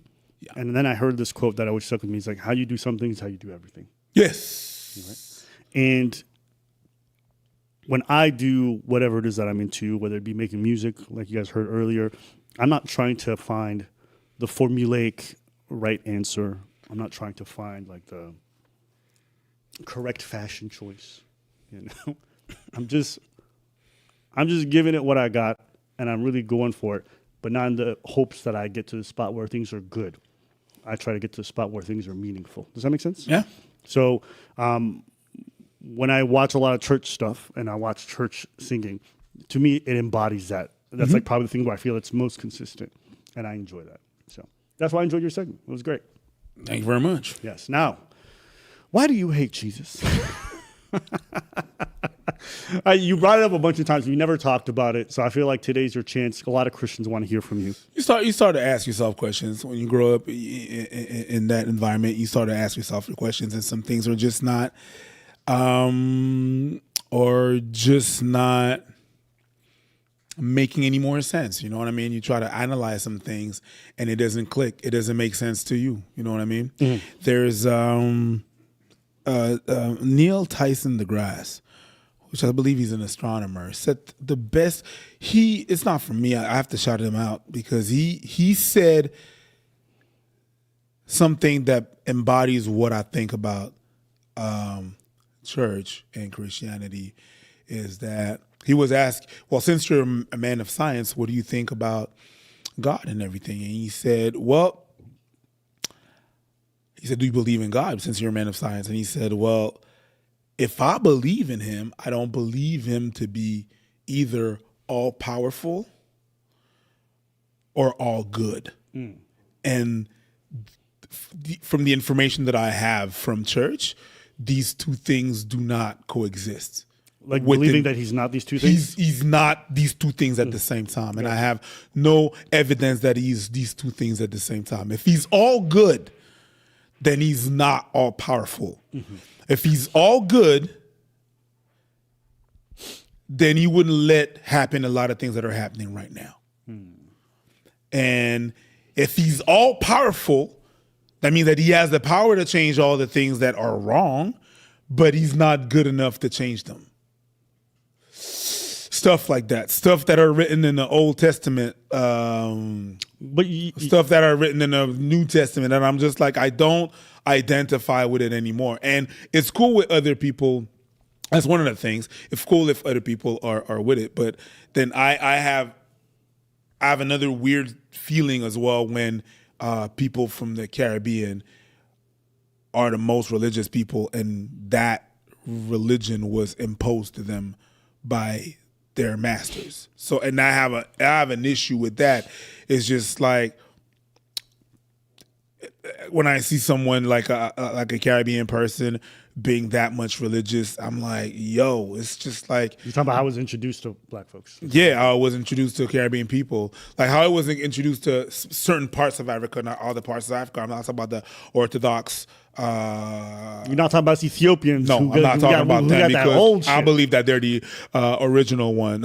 Emmanuel Selassie Rastafari. Anyways, we've been having Christianity. Exactly. But what I'm saying is that it feels weird the way it was introduced because it was introduced as a tool, right? And what the Caribbean are using is the Bible of the King James. The guy that killed his own mother. Fucking weird. More than that is that it was introduced to subdue us and to break us. They removed our roots and they removed our beliefs and they proposed that just to be able to be more docile. So what did they say about your roots and your beliefs? What do you mean? What did they say about them? The roots and beliefs that they used to have. well, it was demonic. It was not good. It was evil. Witchcraft. Witchcraft, which is not a reality, of the thing. And so when I see Caribbean people being very religious, to me, it's just like every night going to sleep and kissing goodnight the picture of your rapist. I know the image is crazy, but that's the feeling that I got. If I've seen someone do that, that's what I feel. That's visceral. I'm like, oh my God. Everybody in the world that are religious,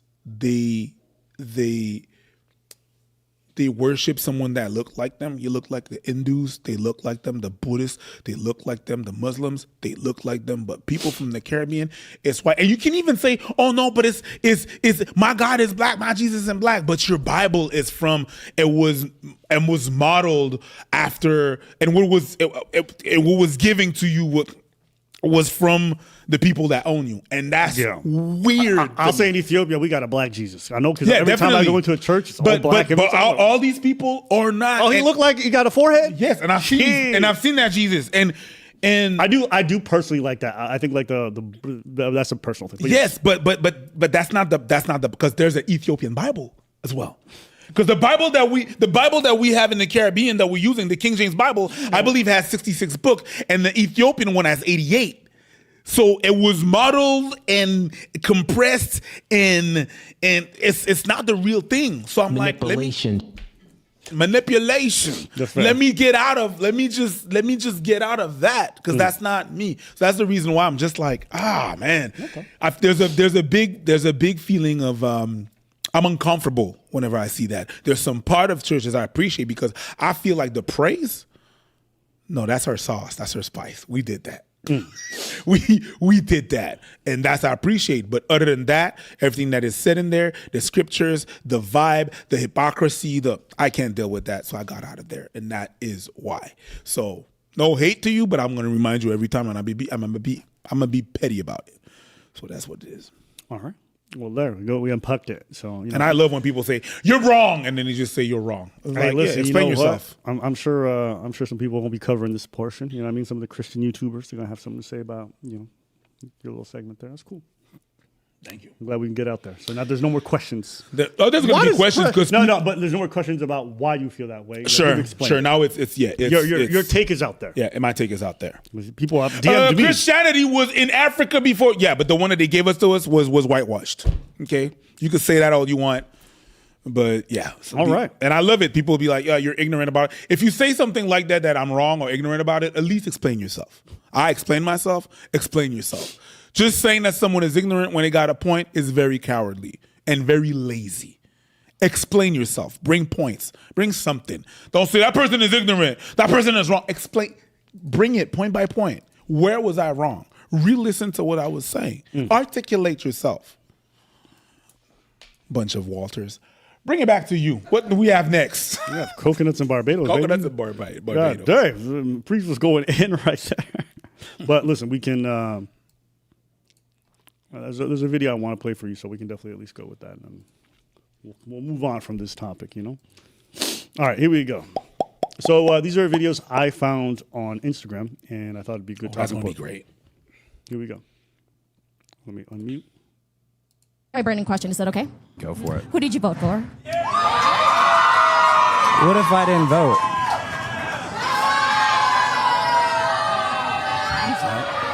I like how the only person with the green flag is a dude. All the women are like red. I wonder where this was shot. Well. I honestly, I am not involved in politics. I'm not sitting here saying I voted. Okay. I'm not going to sit here and say I voted. I didn't vote. I'm sorry, but that is not a big thing in my life, and that is nothing against you. And No, what you I don't think that's against me at all. But and if that's something you're passionate about or feel a certain way. I'm not passionate about politics. I'm passionate about having rights. So I'm a person of color from an immigrant family. I'm a first-gen immigrant, so somebody who is my partner, I would like to have that conversation. I am open to starting that conversation. Your past doesn't define you. All right. So that was the clip, and it went pretty viral because everyone had something to say. But yeah, Preach, what do you think? I'm old. Okay. What does that mean? I remember a time where you didn't discuss who you voted for. You kept that to yourself. As a matter of fact, when you go vote, there's a cubicle. It's not like, check, Instagram pause, I voted. What did you vote for? We didn't talk about that. That's where I know you didn't ask that either. Mm-hmm. As a matter of fact, in some of my work, you couldn't even discuss that on breaks. You couldn't be like, who'd you vote? Nope. You can comment wildly on why it was fucked up, this and that, but then you moved on for it. Like, you didn't discuss that, right? People are comfortable doing that. But, times has changed. I don't think it's necessarily a bad thing. It's just it puts me in the perspective of, like, Jesus Christ, you know what I mean? Even though I don't believe in you. Yeah, caught myself before y'all did. No, but... and it's just the same thing. I know it changed. It changed that people are talking about it. And I don't think it's necessarily a bad thing. It's just, it puts me in perspective like, wow, I remember that time. Because I remember a time where we were not talking about wages, but talking about wages allows everybody to be paid the same. If we never talk about it, we don't know who's paid what, and we don't know how we're getting messed over or whatever, whatnot. That being said, Coconuts and Barbados, I'd have to know that to get more context, I don't understand why people were like, so what'd you vote for? Who said I vote? Like, who's this guy? I mean, he was the way he was answering was a non-answer to start. Who says I even vote? Yeah, he clearly didn't. She was going to say, I'm like, be straight with me. Who did you? And he didn't want to answer. Yeah, he clearly didn't want to answer. Right, and so it leads you to think either he didn't vote or he voted for the person that she probably wouldn't like. Right? Yeah. I don't think there's anything wrong with asking that question if it's really important to you. Some people are very political and they want someone who aligns with them. I think also, even if you're not political, sometimes you're just living in an era like, let's say I had somebody who was like illegally in the country or whatever it is. I can imagine I would care under those circumstances, even though I'm not normally political. Like, politics can affect a lot. I mean, we're seeing it today. Everyone, the whole world is being affected by politics in many ways in terms of how things have changed. Our election cycle here in Canada was actually affected by politics. 100%. So a lot of these things intersect. I think I understand what you're saying. I think it's just a different time, not just because the people are different, but also the politics are different. I think it's much more. There's none of that like we agree to disagree. Like they're the devil. There ain't no talking to them. Ain't no talking to them. But I could care less. What's your hat? Oh, this little nigga need a meal. I could care. Like, we are there now. But because we're like that we're here now, it's very difficult to be in a relationship. Like, I'll be honest with you, if someone had the opposite politics to me, I don't think I could be in a relationship with them, me personally. It serves them. It serves them a purpose. And when I'm talking about them, I'm talking about the media and the people that are in the politics. It serves them a purpose that people are polarized like that. Agreed. Because the participation was so low, and people right now are saying, "Oh, the participation for voting is very low right now." It was even worse before. Yeah. People did not engage. It's like first, either they thought they were too dumb to understand what was at stake, or they really just didn't. What am I vote gonna do? Right? So they needed to polarize people. Yeah, this gang versus that gang, in order to get more voters and to get people like, I want to get your opinion, really, your feelings heard. It's not just your opinion. Your opinion is one thing. I want your feelings. I want your feelings. I want you to be able to be mad about some things, get you involved, because you're not involved right now. So it serves them a purpose. Yeah, well, I mean, as far as this topic goes, I think she's perfectly fine to not want to date someone who doesn't want to be open about that. I think it's okay for her to also have that standard. And it's okay for the guy to say, I don't. But I'm not surprised that people would have that reaction. A lot of people, especially a lot of women, they'll be talking about like they care about having the right to their bodies in regards to like abortion, stuff like that. When that's in play and you have a partner who doesn't seem to give a shit or has an opinion that's contrary to yours, like it might be very difficult for them in that circumstance to want to date them. The things that are in play, like, okay, nigga, think about it. You single in this market right now, political parties talking about they only want whites in power. They don't, black folks are all going to get deported. Let's say it's some crazy party like that. And your partner, she's like, I don't really care about politics. And you're sitting across from her. And, I'm out. Right? Now, I use an extreme example, but we can all imagine that some people put themselves in that mind frame. Extreme? Yeah, what was extreme about what you said? Yeah, the part about being deported? That's extreme? That's not happening right now? What are we talking about? All right. Yeah, it's not that extreme. So that's what I want to say about this. But let's go to the next clip I got here. Put up some volume over here. Let's go home, babe. Oh my gosh. Hi. The caption reads, caught my boyfriend cheating on me with my best friend. She the same one who kept telling me to break up with him. Girl, she was working both sides. She was letting him dig inside of her. And she was also digging into her girl being like, yo, his dick lame. I know it because I tried it. So she's doing good. Bring it back. Oh my gosh, can we take Bring the video back. chat, guys?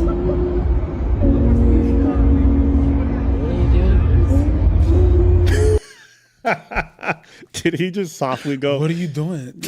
Oh my God. Damn, getting caught like this is crazy. Oh yeah. Bro, should we talk it out right now?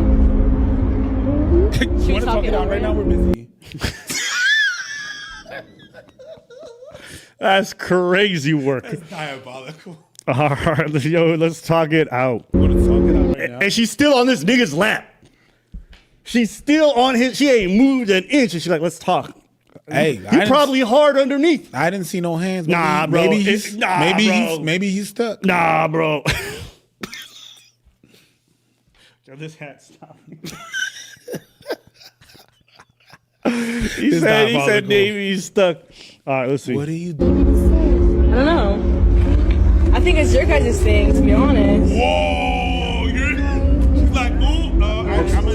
I'm gonna let you two talk. Yeah. Let's keep listening. Let's keep going. Bye. How'd you get here? Where are your friends at?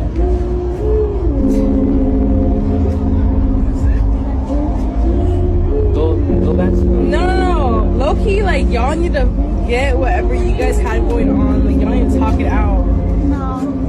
Like, y'all need to have a conversation. No? Why are you here? Why am I here? I just am here, to be honest. Damn, that's a crazy video. Oh, see. That's a crazy See, video. look at the hand. Maybe he was stuck. Ooh, yeah. And he was just like, why you here? Go back to your friends. And she's like, I don't know. That's a crazy video. All right. God damn, bro. All right, so we playing hypotheticals real quick. That's you right feed. there. Huh? Your best friend, your girl. Walking on him. She's sitting on his, God forbid. What's the question? I could care less. So what you gonna do? Nothing. I'm petty. So what I'm gonna do, I'm gonna pass, not close, but someone far. So they see me, but they're not sure that I saw them. And then I go home. And then I go home and I wait it out. Hey, how you doing? You have fun? Cool. All right. I'm gonna go eat. You got something to say? I ain't got nothing to say. And I'm just slowly gonna pack my shit and eventually leave. There's nothing to say. It's cool. If she wants to have the conversation, we can have the conversation and figure things out. But I'm not fighting nobody. I'm not like, man. So you just going life as usual. No, you said you go eat. You didn't see me. You didn't hear me say I'm gonna pack my shit slowly and then leave. When you say slowly, like you going just a couple days? I don't know. I'll see what the vibe is. I mean, it is my house. So someone else needs So to step it in. like let's say day one. You have dinner, don't say nothing. If you finding out, you slowly start to pack. She's coming up bed and you in bed. Just sleeping normal? She got something to say to me. She definitely know that I'm gonna be distant or whatever. But I mean, I guess we're gonna have to have a conversation, but I don't think it's gonna come from me. So if she don't bring up the conversation, I'll just go to bed normal? Eventually I'm gonna be like, yo, maybe eventually I'm probably gonna say something about it. We're gonna have a conversation, but later on, I don't think it's gonna come from me. It's fine. I'm not gonna confront them like, yo, what are you doing? What is it? I'm not doing that. I'm not doing all that. It's fine. I am going to immediately start thinking about my life after her And the best way to jumpstart that is content. I'm going to go and record them, obviously, YouTube videos, content all day. And I'm going to be like, I caught my fucking cheating whore of a wife with my best friend. This is their face. This is their names. I'll put their fucking government name on screen, maybe an ID or two. I don't really care. Maybe a phone number, probably not an address. Maybe, I don't know. I'll put everything out there. I'm going to make some money. I'm going to get paid. I'm changing locks. I'm going to monetize my hurt. Because I already own my place. So, I ain't put you on. No, it's a conversation to have, but it's not going to come from me. Conversation. I done caught you on my bet. Yo, hypothetical. Okay, you're not my best friend, but you know, you one of the homies. All right, if I caught my girl on your lap, nigga, you think we talking? No, you need to. I'm joining Fresh and Fit. No, you need to talk it out with her. You guys need to talk it out. It's like it's your thing. While she's sitting on your lap. No, I'm gonna be like, oh, maybe you need to talk it. Hey, good thing you're here. Good thing you're here. Talk it out. Yo, we want to be crazier. I'm gonna see you. I'm gonna see you at the studio. Yo, what would be crazier? Because let's say if we're switching genders from that video, what if you were on her lap, and then I walk up, and then I'm just confused. Yo, listen, maybe I was cold. Yeah, you know my girl, a big bitch. If she can handle you on her, if she can handle you on her lap. I don't know. Never met her. I don't even know if she's a real person. Nah, there's no way she can handle it. As far as I know, you dance with girls. You're gay. So, yeah. You know how we do. I'm about to play that song again a little bit later. But on the real, that's already the cheating thing is already like a with the bestie. I don't know. Like I would have a hard time understanding what I could talk about. Like maybe something is happening in the relationship that kind of led to this. But I can't imagine these two. Like I don't know what conversation we having. Nah, I can't do it. That's me. You can't have a conversation. I can have a lot of conversations, but like hypothetical. Let's say some dude slapped my mom. What conversation we having? That's not a conversation. We're not talking. I'm grabbing something. I'm trying to kill you. That's it, right? What are we talking about? Yeah, but that's duty. I have a duty to myself. I catch you cheating. I don't know what. Oh, yeah. I'm not the one. What cheating. led to this moment? If I'm with your girl, excuse me, sir. If I'm with your girl, I'm not the one cheating. She is. I'm not the one cheating. You need to have a conversation. Manipulation. That's what that was. That's what that was. You need to have a conversation with her, bro. We're not doing that. You need to. Someone donated, and she said, Helena Daniel says, the Holy Spirit is real. Jesus is Lord. I didn't grow up in the faith. Once you seek him with all your heart, right here, experience him. It's life-changing. God bless y'all, and thank y'all for the years of laugh. Thank you, Helena. I love Jesus. Preach doesn't. It is what it is.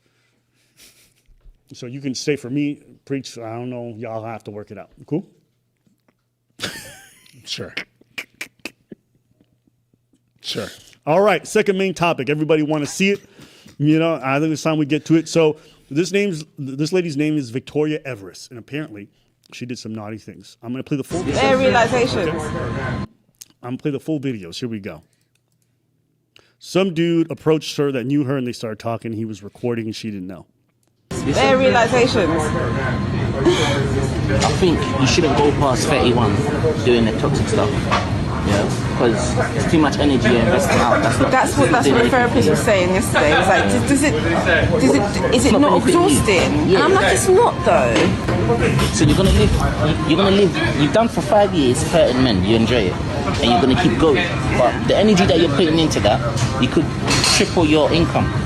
They're talking right now for everyone's about her putting a false grape allegation on a man, and that's what she says is not exhausting. Keep going. You're doing other things, you know what I mean? So that's one thing. Two, in all reality, you're killing yourself with a fake rape charge. Can I tell you where? You're gonna have to put in energy to get a fake rape charge across. But if it doesn't go according to plan, it'll bounce back on you, and it'll be. Obviously, they will have medical. I've done all this. There's evidence. I've given him my clothes. He banged me with. Like we had sex, and he's denying that he was even there. How can you do that if you got arrested in your house? No, so one was for an occasion where he left. Yeah. The other time he was there, but he claimed that we didn't have sex, but there was evidence to say that we have. Alright, cool. You can. I don't care. I want to take him to the cleaners, babe. Yeah, but this is what I thought about. This is what I was telling you. I thought about him. Because I hate him because he's so much like me. Like, it annoys me. But Victoria, listen to me carefully, yeah? You caught that line? He's so much like me that I hate him. I want to take him to the cleaners, babe. Let's take that in for a second. There's more. There's a lot more to this. And if you aren't aware, Victoria Everest is a huge fitness influencer. I think she involves herself in juicing and things like fasting. So she's got a big following. But I'm going to keep playing the video. Your skill is that you can detect a victim you want and rate them. That's what you do. You enjoy doing it. Rape charge doesn't mean you've got a victim involved. No, it doesn't. It just means I've just got one over. That's all. Yeah, but it means you got desperate that you weren't able to hurt him. You pulled a fake rape. You know what I'm saying? So that's still gonna hurt him. He hates that. And the thing is, he's gonna go out continuing to fuck up girls' lives. Yeah. With an assault charge and a rape charge, he'll think twice about what he does next time when he meets the next girl. Yeah, fair he'll enough. Think but twice it's about a fake rape charge. So what have you won from that though? So what? The guy lies for a living. Let him have a taste of his own medicine. That's all. Let him continue lying for a living. That's what he does. He spins stories and sells dreams for a living. End of. So when a story spun on him, let him swallow that pill. But okay. Yeah, so it's explicit. She's clearly admitting the fact that she's faking this story. I mean, we could have a conversation about it.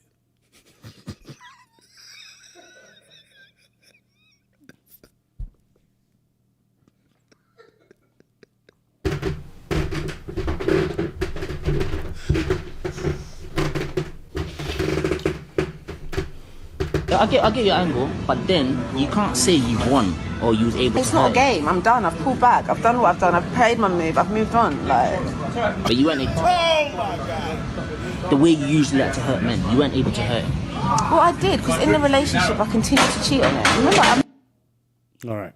Okay, so I'm going to play the second clip because we're not done. Oh my God. I know. You enjoy hurting men in ways that they couldn't possibly imagine. Yeah, it's something you get a satisfaction out. It's a toxic trait. It's narcissistic. Like, you know what the biggest pain? Let me finish. Yeah, let me explain. Yeah, it's a narcissistic thing, but that's your thing. Fine. You look for victims, you rope them in, you break them, emotionally, mentally, financially. You weren't able to do that with Denzel Thompson. I did do that. Okay, so if you were able to break him, why file a fake rape charge? How does that? Even me, like, imagine, he lived in my yard, fed, watered, clean, fucked, The love that I gave him was unconditional in that time. To then pull the carpet from under your feet like that alone, losing the best thing that's ever happened to you. Like, he's never lived the way he's lived. By a fake rape charge, by a lie. That was just the icing on the cake, babe. Like.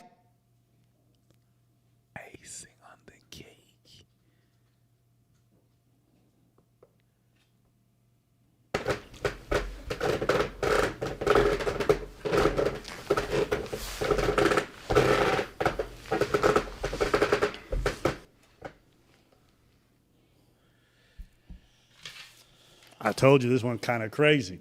We're gonna keep going. That was neither here or there. That was just the principal thing. I want him to spend New Year's in a jail cell for 3 days, and I did it. That's how he started his New Year's. I started my New Year's on a private island in a £7,000 a night hotel with my son. Based on that false accusation. I don't care. It tastes of his own medicine. I don't give a fuck. Yeah, it's a principle thing. He thought he could get away with shit and not have to swallow no medicine. Like, the thing is, he always thinks he's always got the upper hand and won over. That's his thing, and I just need to make him recognise that he hasn't. Whether it's fake or not, it's irrelevant. He lives his life off fakeness. That's what he does.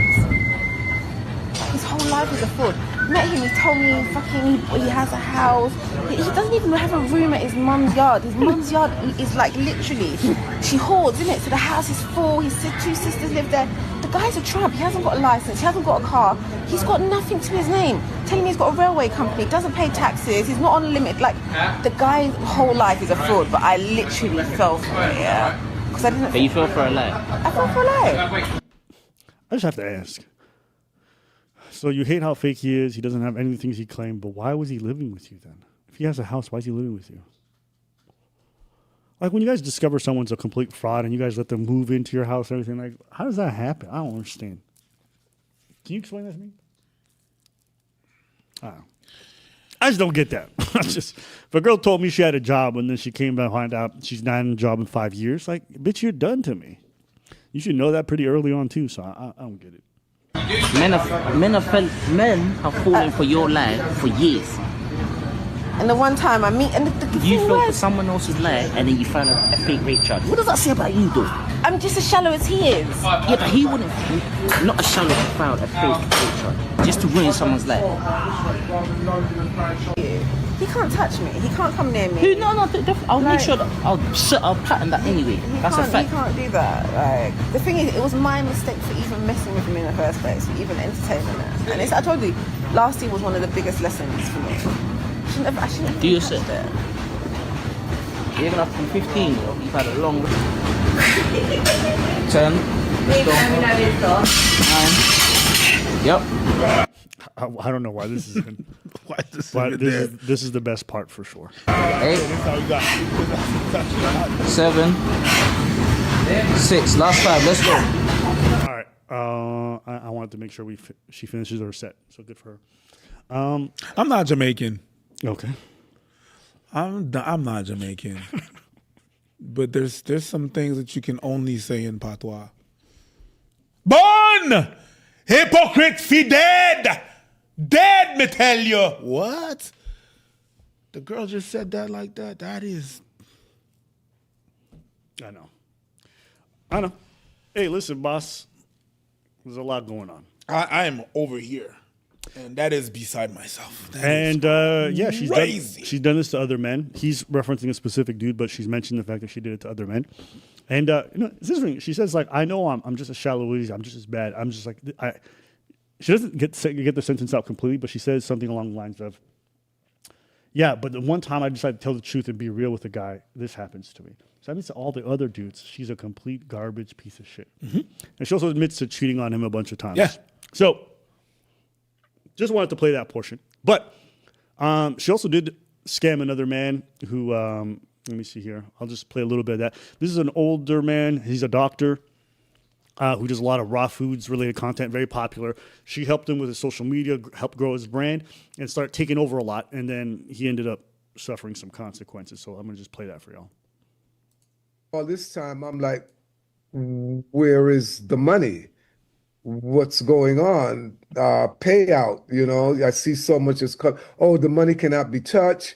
It's all secure. I'm managing the whole thing. We can't take anything out till the end of the program. So, midway through all of this, I'm starting to realize now, oh shit, I got scammed. Right. It's a hit job. Right. I really, the brother was right. Mm. And so the minute I changed all the passwords and everything, and I went to change my password in Instagram, I noticed a post, a communication, the same April 12th, between him and her. Between Jason and her? Between Jason and her. Okay. She was communicating to him in my person, like it's me. Gotcha, okay. With him. Okay. I have it. Yeah. So that's one thing she didn't get to clean up before I changed and locked her out. Okay. So she doesn't even know that I've seen that. Right. She doesn't know anything. I have not told her anything. I'm displeased with you. Right. You fucked me up. Nothing like that. I just bang, bang, bang, bang, bang, just cut all communication. Okay. She's still bold. Now, she had already changed all the financials to run through her bank accounts and everything for her. So what ends up happening is that she gets all the money from the programs and everything that's involved in terms of like raw food programs and coaching and things like that. And she just took the vast majority of it and scammed them out of the money. And we do have an interview with her talking about everything, but we'll play that after. Go ahead. I'm also Haitian. Kolan giet tout fan krek devan mi tan boko ko maman. Charon. Salope, bavadra, va et pas. Chien d'homme. That felt good. All right, I had to go back to my roots real quick. You could play that, sir. All right, here we go. Today we are joined by somebody that has gone viral the last couple of days for something very controversial and very sensitive to a lot of people. She is here today to discuss her side of the story. I'm in the middle of a 21-day juice fast, which has really just allowed me to just not react to things that are being said online, but really just respond with truth and clarity. So I'm super, super grateful for this opportunity to set the record straight. Well, the moment she did that, I thought of you right away. I swear to God, that's why I edited that way. Just her face when she does this shit. I don't know why. This is like the fakest thing. Yes. What is it? Because I've seen you do it before. You're imitating people. I don't know, man. Sometimes people be like, Yes! That's it! What is that? What is that? I don't know. Do that again. Hi. Yes! How you do? I don't know. They tasting their own self. I don't know what it is. All right. I don't know what it is. Literally during the interview when it happened, it just happened. I just couldn't stop thinking about it. But all right, let's keep going. All right, so here they start to ask her some questions. Obviously, there's been a lot of conversation surrounding you and this leaked video online. Let's kind of start by, I think what we need to kind of clarify is your relationship with men, first and foremost, because certain things that you were saying in the video kind of showed that you don't like men. So kind of talk me through that. Like, what's your relationship or your view towards men holistically? So just to give you a bit of context, my mum's Turkish, my father's Nigerian. I was born and raised in London. Both my parents came to the UK as immigrants back in the 80s. My mum actually couldn't speak any English. Turkish was our main spoken language at home, and I actually ended up learning English at school. My relationship with my father was a very interesting one. He was a well-renowned journalist, had a publication called Business in Africa magazine, and I was his princess. I had a very, very close relationship with him growing up until the age of 12. When he then moved to South Africa to pursue his business and his career. And at that point, things really changed for me. The reason why I'm letting it play, because it's a big old sob story where she talks about her dad, her mom, and it takes a long time before they get to the grape alligator. But, let's listen to her feel bad about what she did. Going into my teenage years, not having my father present, losing I would say losing my best friend. I looked up to my dad so much. We spent so much time together, even though he wasn't there physically. He still. Can we do something? 2 seconds. Like, imagine I just graped somebody. I get on interview. Cum still dripping, and they're asking me questions. They're like, "What led you to force yourself?" I really love my mom. And she didn't pack any Lunchables for me. And she was my best friend. And now she lives halfway across the country. And I asked this random lady if she would pack some Lunchables. And she said no. And I said, I disagree. I don't think we would ever afford vast majority of criminals all these like lengthy interviews. And like here she is openly admitting to like putting false rape on it's like this the most humanizing and just think about how narcissistic she has to be to use the memory of her late father to get out of being accountable for this. Look, listen, my father passed away when I was relatively young. It affected me. If you think I'm fucking mentioning that shit to get out of trouble, you are fucking crazy. I would never disrespect his memory that way. And so, me just listening to this sob story, you have to be pretty fucking pathetic to use the dead as for why you're fucked up, in my opinion. To do so when you are clearly in the wrong, to me that's a bit fucked up. But we'll keep playing and let her listen. Was my idol, and to have his life, to lose him so tragically at such a young age, I think definitely played a burden on me for sure. Well, I'm sorry for your loss. I'm really sorry. Why are you laughing? No, it's subtle. What is it's it? Really subtle. What is it? Tell me. I'm sorry for your loss. It's really subtle. No, play that shit back, sir. All right. Play that shit back. It's super subtle, but you're going to catch it. Watch it. Definitely played a burden on me for sure. Well, I'm sorry for your loss. I love it. I love it. That's fair. That's a good catch. That's a good catch. Let's go. Well, I'm sorry for your loss. I'm really sorry to hear that. Let's move on. Next question. Let's move on for that. Do you think that your father being absent in your life contributed to how you view men? All right. And after here, she starts yapping about her mom. Yeah. And how it didn't. But when I hit the age of 12, she met somebody, and the person that she had met was living in Tottenham at the time. We were living in South London in West Norwood. She fell pregnant. They decided they were going to get married and have a child. I think that's really when my struggles with men really began. And throughout those years, throughout those teenage years, throughout the adolescent years, from the time... I know who interviewed It's it. the eyes. It's the eyes. How's this bitch trying to lie to me right now? This is a really weird cut to make. There's only one thing missing, because right now I think she's containing herself from, the only thing missing from that look right there is her looking down. And she knows that if she's looking down, then she's going to lose her, right? Because right now she's like that.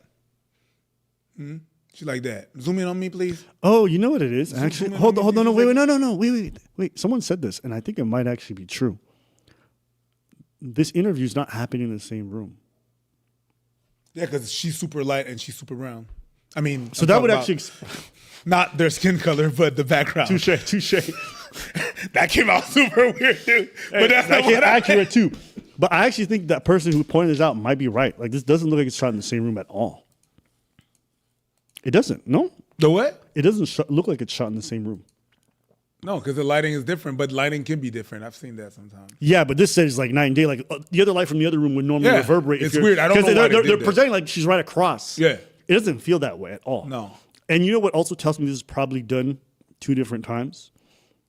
Is there's no interactiveness between the two of them, but also there's no overlap. The frame is just different. Like her, it's one camera, but the interviewed person has 3 different angles. No one would ever do that. You would never give the subject less camera angles than the interviewer. Depends how much you don't care for her. No, they wouldn't. I've watched a lot. I've never seen that in my whole life. It's kind of weird. It is. That's kind of weird. Yeah. Sorry for interrupting your bit. I was just like, fine. that hit me and I was like, what the fuck's that? But yeah. But when I hit the age of 12, living in South London, that's really when my struggles with men really began. And throughout those years, It actually... Yes! Oh my God. Whoa. This is all the games. No woman! Yeah. Sorry about that. That actually happened really fast. Today we are joined by somebody that has gone viral. They decided they were going to get married and have a child. Those teenage... It explains all the cuts now. Because the light from the light is not even bouncing back. Exactly. on. But also they probably did this cut because some of the footage from the other one didn't look that great. And so they used this one and said, like, it actually makes sense. Throughout the adolescent years, from the time that my mum was with this man, his name was Sayed, I witnessed the most horrific acts of domestic violence. I'm talking, my mum was regularly beaten black and blue in front of me, had her hair dragged, had her teeth kicked in while she was pregnant to my younger brother. My stepdad kicked her in the stomach. And, it was just one of those things growing up. I ended up really resenting, because I had no control. As a teenager, I had no control. I had no way of protecting my mum. And I thought, definitely at the time, maybe I can seek safety and comfort on the streets. And that's what I did. I got taken in by the streets. And today, I got you. You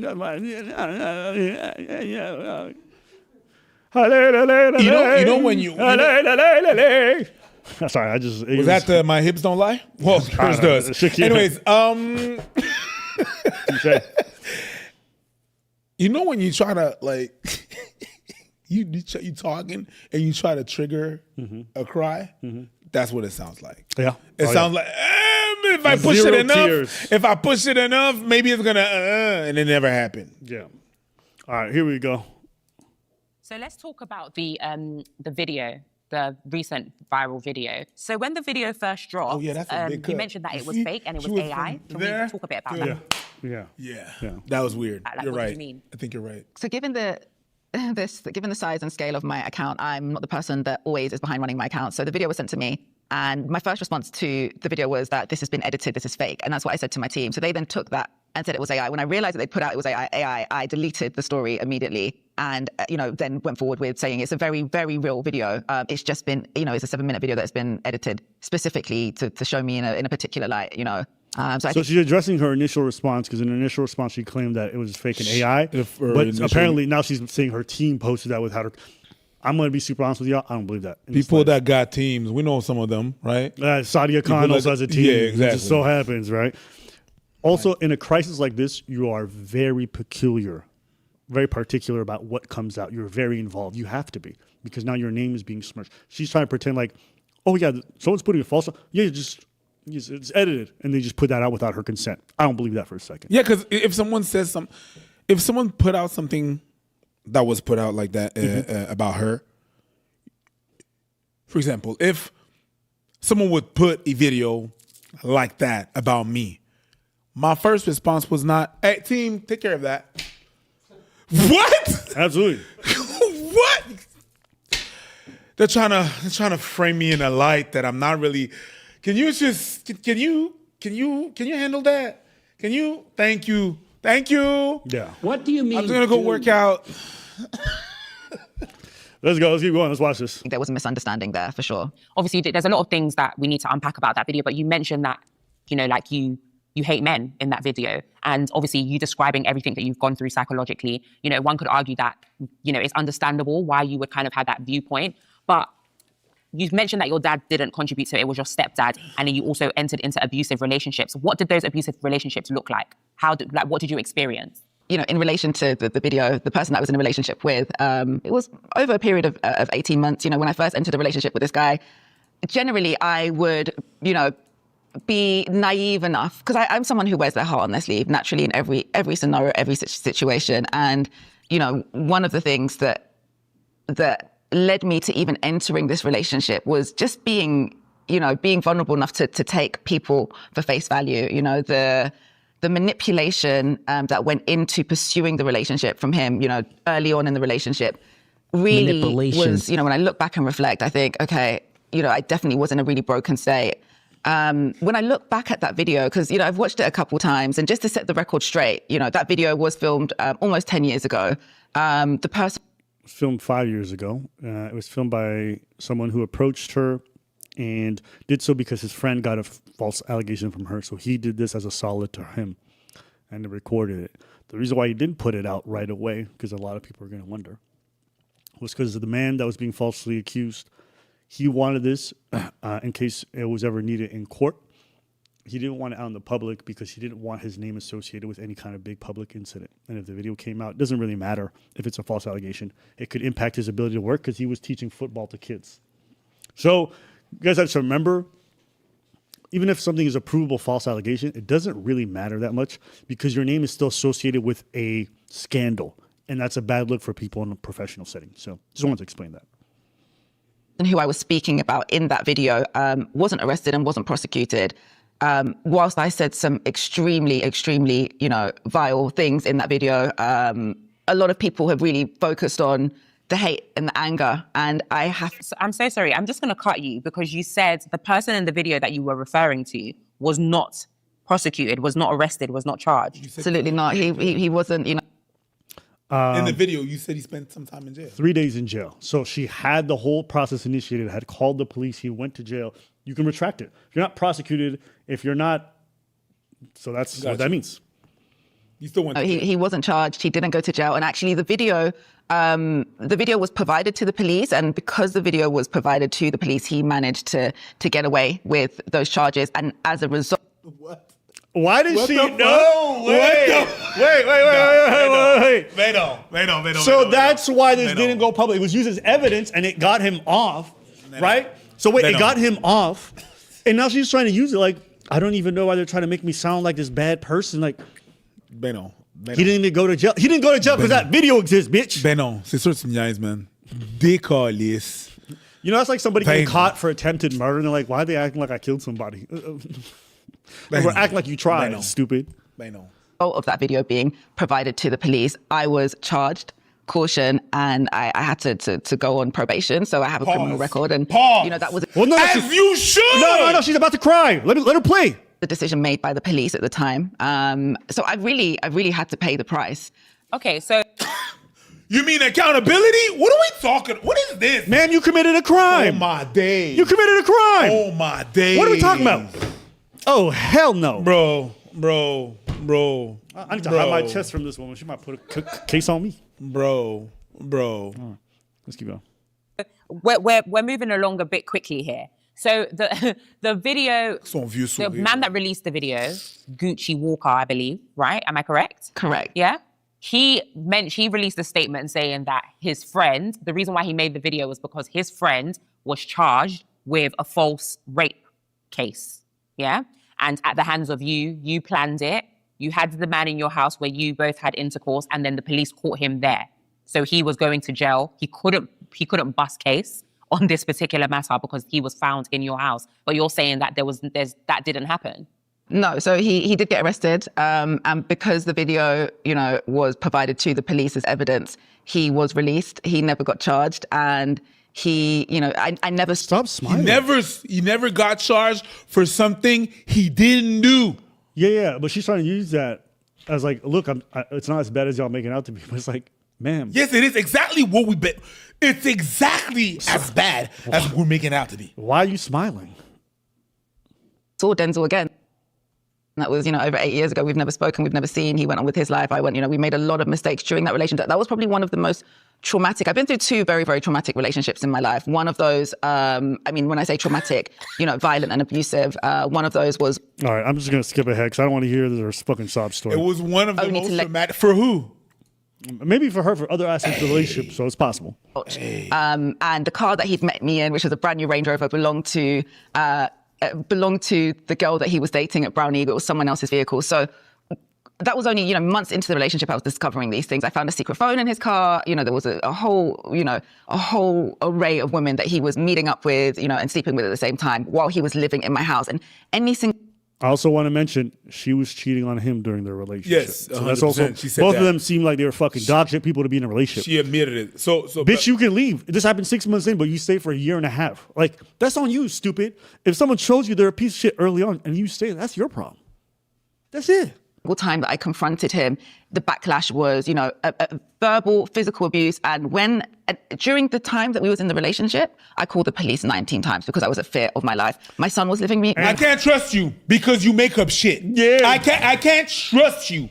You called 19 times for what? Oh, you beat me and it wasn't true. I can't trust you, lady. Because the way that you're going about this thing right now, you're like, oh, well, why are you looking at me all bad? He didn't even go to jail. He was not even prosecuted because they found the video. They found a video that did. Yeah, it's called evidence of you lying. Yep. So you calling the cops for how many times? I don't care because I can't trust you. And look. Lying asshole. You stay one thing, that's fine. But like making a false case to get back at him, that has nothing to do with the things that you endured. 100%. Like, you can claim you're the victim, you stayed for the wrong, that's fine. But this whole false, no. He should be in jail for the times he put his hands on you, and you should be in jail for the false rape. Simple.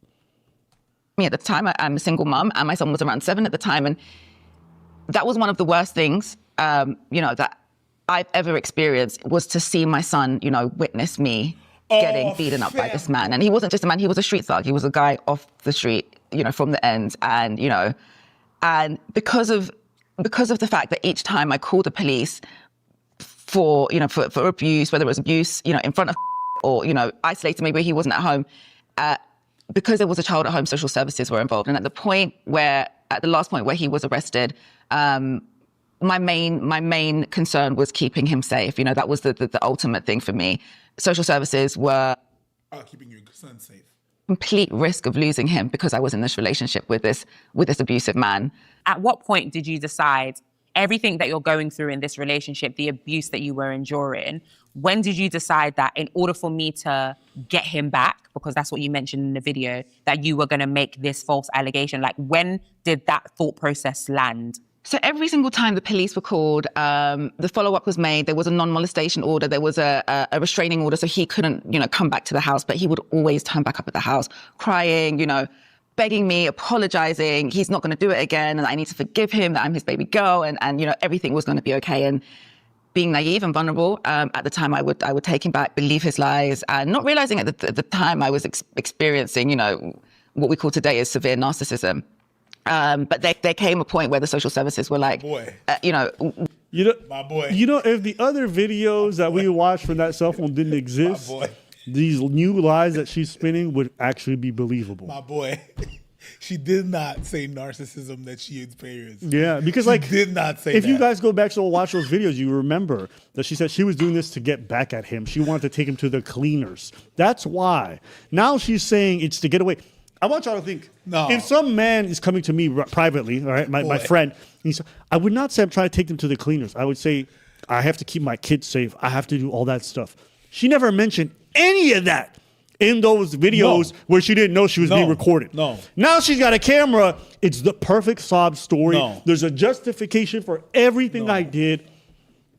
Before, though, she's like, he's just like me.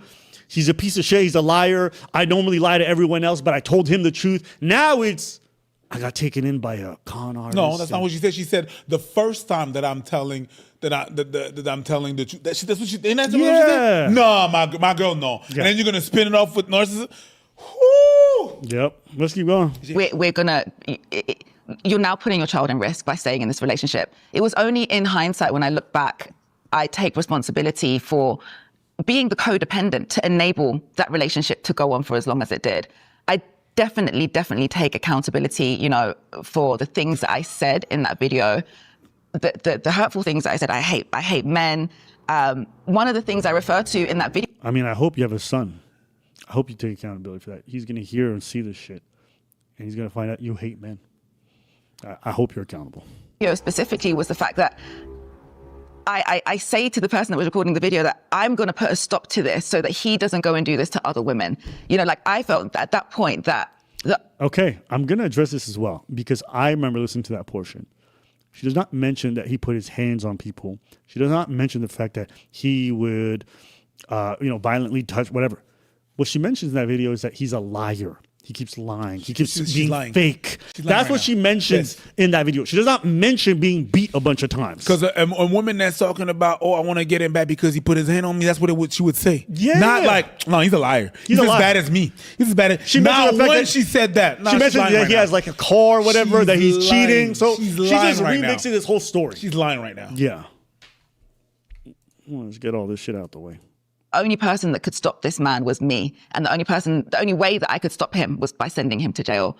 And the reason behind that was I didn't want anyone else. Victoria, I'm so sorry. I'm just gonna interject here. Yeah. So, are you saying that you wanted to get him back because of the abuse? Because even though you're mentioning things that he's done, I'm still a bit hazy on what he actually did to you. That's a good question. Let me move the mic. A good question. Let's find out. What was the 13th reason as to why you felt like I'm going to get him arrested? What was he actually doing to you? He'd beaten me up in front of. He'd beating me black and blue. It wasn't just my mouth was swollen. I had blood. My eyes. It was just essentially it was a repeat of what I had been experiencing growing up. Let me understand this. So he beat you bloody. Your eyes, your lips, your mouth, everything was fucked up. You called the cops 19 times and he never went to jail. Is anyone buying this story? Is this making sense to you? He beat her so bad and she called the cops all the time and he never went to jail? I got cash, but there's no receipt. I'm not buying that. At that point, he strangled me, so I lost consciousness. And that was the final straw for me. That was it, because I said to myself, there's no way I can keep going through this. At the time, my mum was still alive, and she was very much encouraging me to get the law involved. And yeah, this girl using dead people is crazy. I'm sorry. It's actually shameless how she just rolls off her tongue. You know who this girl is? Who? This girl is if On My Mama was a person. On my mama, on my hood, I live fly, I look good. I like that song. Shout out to, is it Victoria Monet? I don't know who that is. Good song, good song. Anyways. And, really make sure that I can draw a line and be able to move on, from this relationship. And looking back, why did you feel like this was the best course of action for you to take? When I look back at why I would have taken that, why I would have been so drastic and so extreme in terms of my response, it wasn't even a response, it was a reaction. It was a reaction. Because I was terrified of what he would. Isn't a response a reaction? But what kind of reaction? Like, what'd you say? Well, I'm gonna put a false grape allegation. What kind of reaction is that? I have a lot of reflexes. That's not one of them. My girl. If all this was true, you didn't have to lie. You didn't. Because you had the receipt from you calling, you have the receipt from you calling the police and stuff. You just had to report it. But I know this is not true. You would have talked about it before. You're a whole bag of lies right now. Yeah. No, she's bugging. Let's get a little bit more and then I'm done. Do to me, that he would continue to do it to me, put me at harm, put my son in harm, put other women in harm. And I felt like I said, I could be the one to stop that and change that, not realizing that we don't have the ability to change anyone. We can only change ourselves. And unfortunately, I messed up. I made a really stupid. What a influencer. She hit me with that inspirational quote right in the middle of this speech. Decision in making that statement. And, I had to pay the price. I really had to pay the price. Not only did somebody get away scotch-free from the offenses that they committed, but I ended up, having a criminal record because of it. Ultimately, that... Yeah!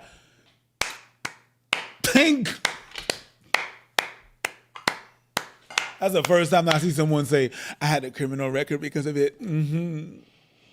And smile about that. As you should. As you should, my girl. Have a criminal record for that. And you know what pisses me off? Is that I know victims, real victims. Real victims.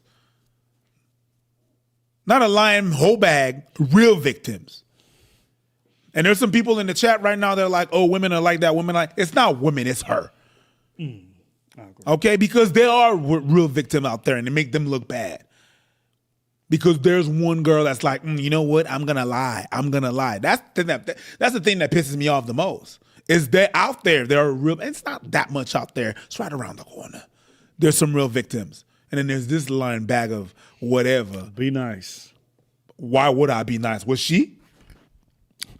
So this lying whole bag, walking around the streets, doing all that, and you're discrediting all the real fucking victims.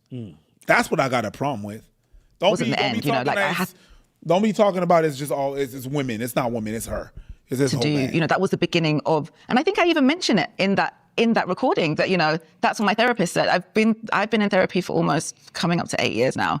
And that was the beginning of my therapy. That was the beginning of realizing, my part to play, how I enabled the situation. And, ultimately, I take responsibility because ultimately, I didn't have any self-worth for myself. If I had enough self-worth for myself, I would never let a man like that in my space, in my home, around my child. I had no value of that. And I think that's where it all begun for me. It's like the way she's talking, she's like, he deserved it. That's why I did it. He deserved it. Yeah, she's justifying it. But I'll be listen. Last question, and that's it. Abuse that you've endured is horrible, and I wouldn't wish that on anybody. I'm so sorry that you went through that. But I think it's very important to kind of think about the repercussions that a rape charge has. Did you think about that? Because, for example, people that go to prison for rape are, that sometimes they get killed because of the allegations. So obviously, you sending someone to prison, that's number one, taking years off of their life for something that they didn't do. And there's a possibility that they could literally die in prison. Did that thought process go through your mind at all? All right, listen, this interview might be shot in a weird way, but these questions, fire, they're hitting. At that time, I'm going to be honest with you, it didn't cross my mind at all. My main thing that was on my mind is keeping myself.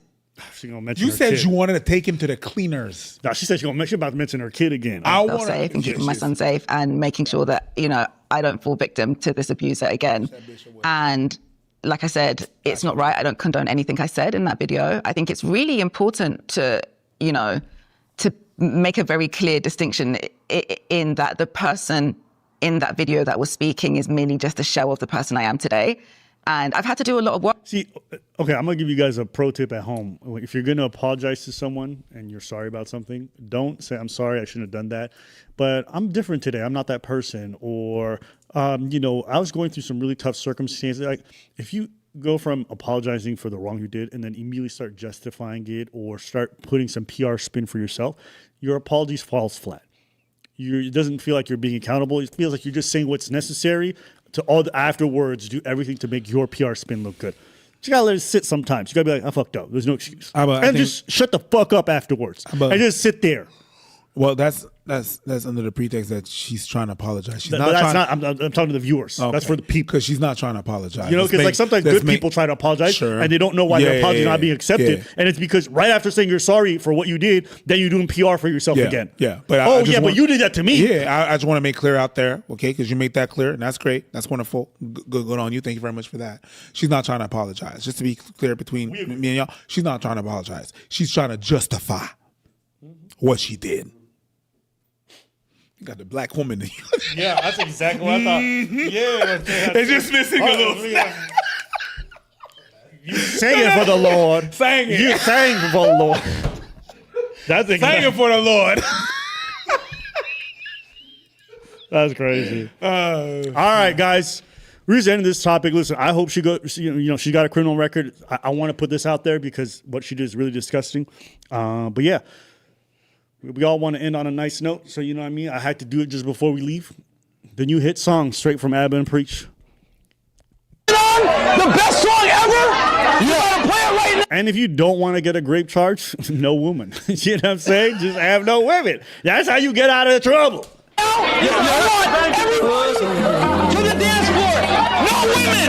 No women. I'm sorry. Can we just take how funny that quote is? I want everyone on the dance floor, no women, is a crazy sentence. And I've been on a lot of dance floors. I have never.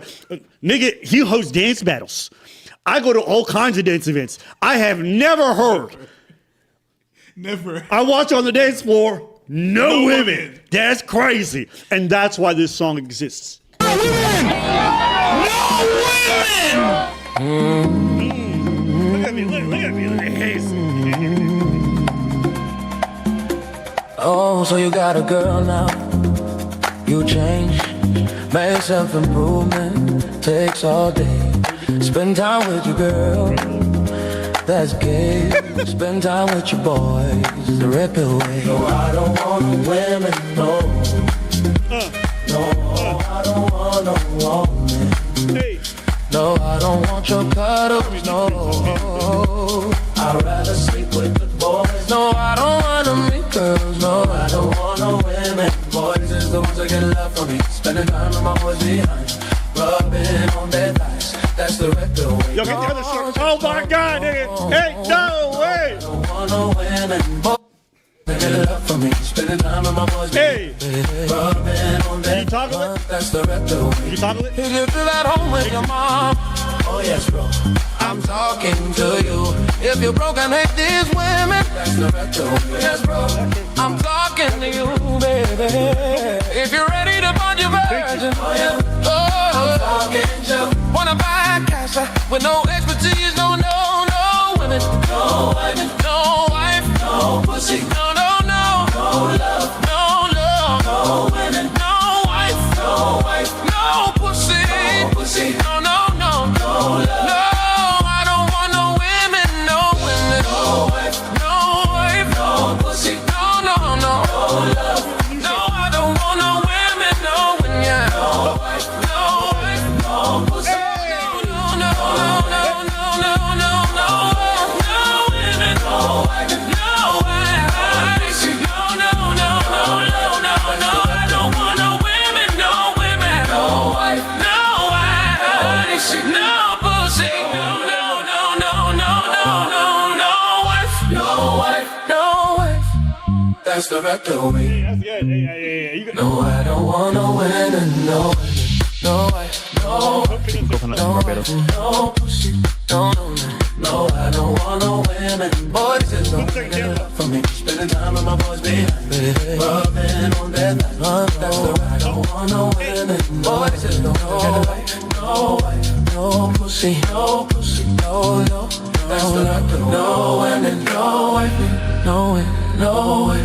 no pussy, no pussy, no women, no wife, no pussy, no love, no women, no wife, no pussy, no love, no women, no wife, no pussy, no love. That's the Redpill. See, if you're creative enough, you don't have to put a hood on and make some to-dos. You just have to make t-shirts. No love, no wife, no pussy, no love. Here we go.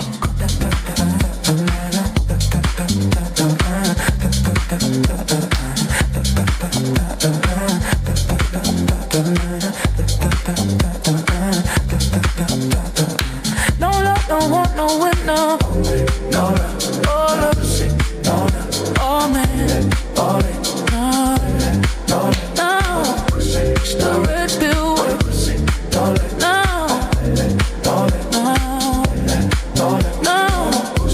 the red pill way, the red pill way, the red pill way, no, the red pill way, the red pill way, the red pill way, the red pill is gay.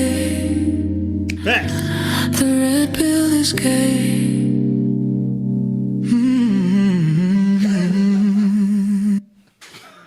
Hey, listen, when I wrote this shit, I was All right, I guess that's it. That's it, boys. Soon we're gonna be installing, standing desks. We'll be switching things up. Hopefully, y'all enjoyed today's stream. Come back next Monday. All right, we'll be putting out clips from this live stream, obviously, but you know what I mean. Every Monday we're gonna have crazy streams with different things we trying. So tune in. We love y'all. We appreciate y'all. Y'all been amazing to us. We're transitioning. Hey, yo. Transurfer. Whoa. But that's it for today's stream. See y'all next Monday. Peace. And the stream. Club and dance with the homies. Yeah, that was good.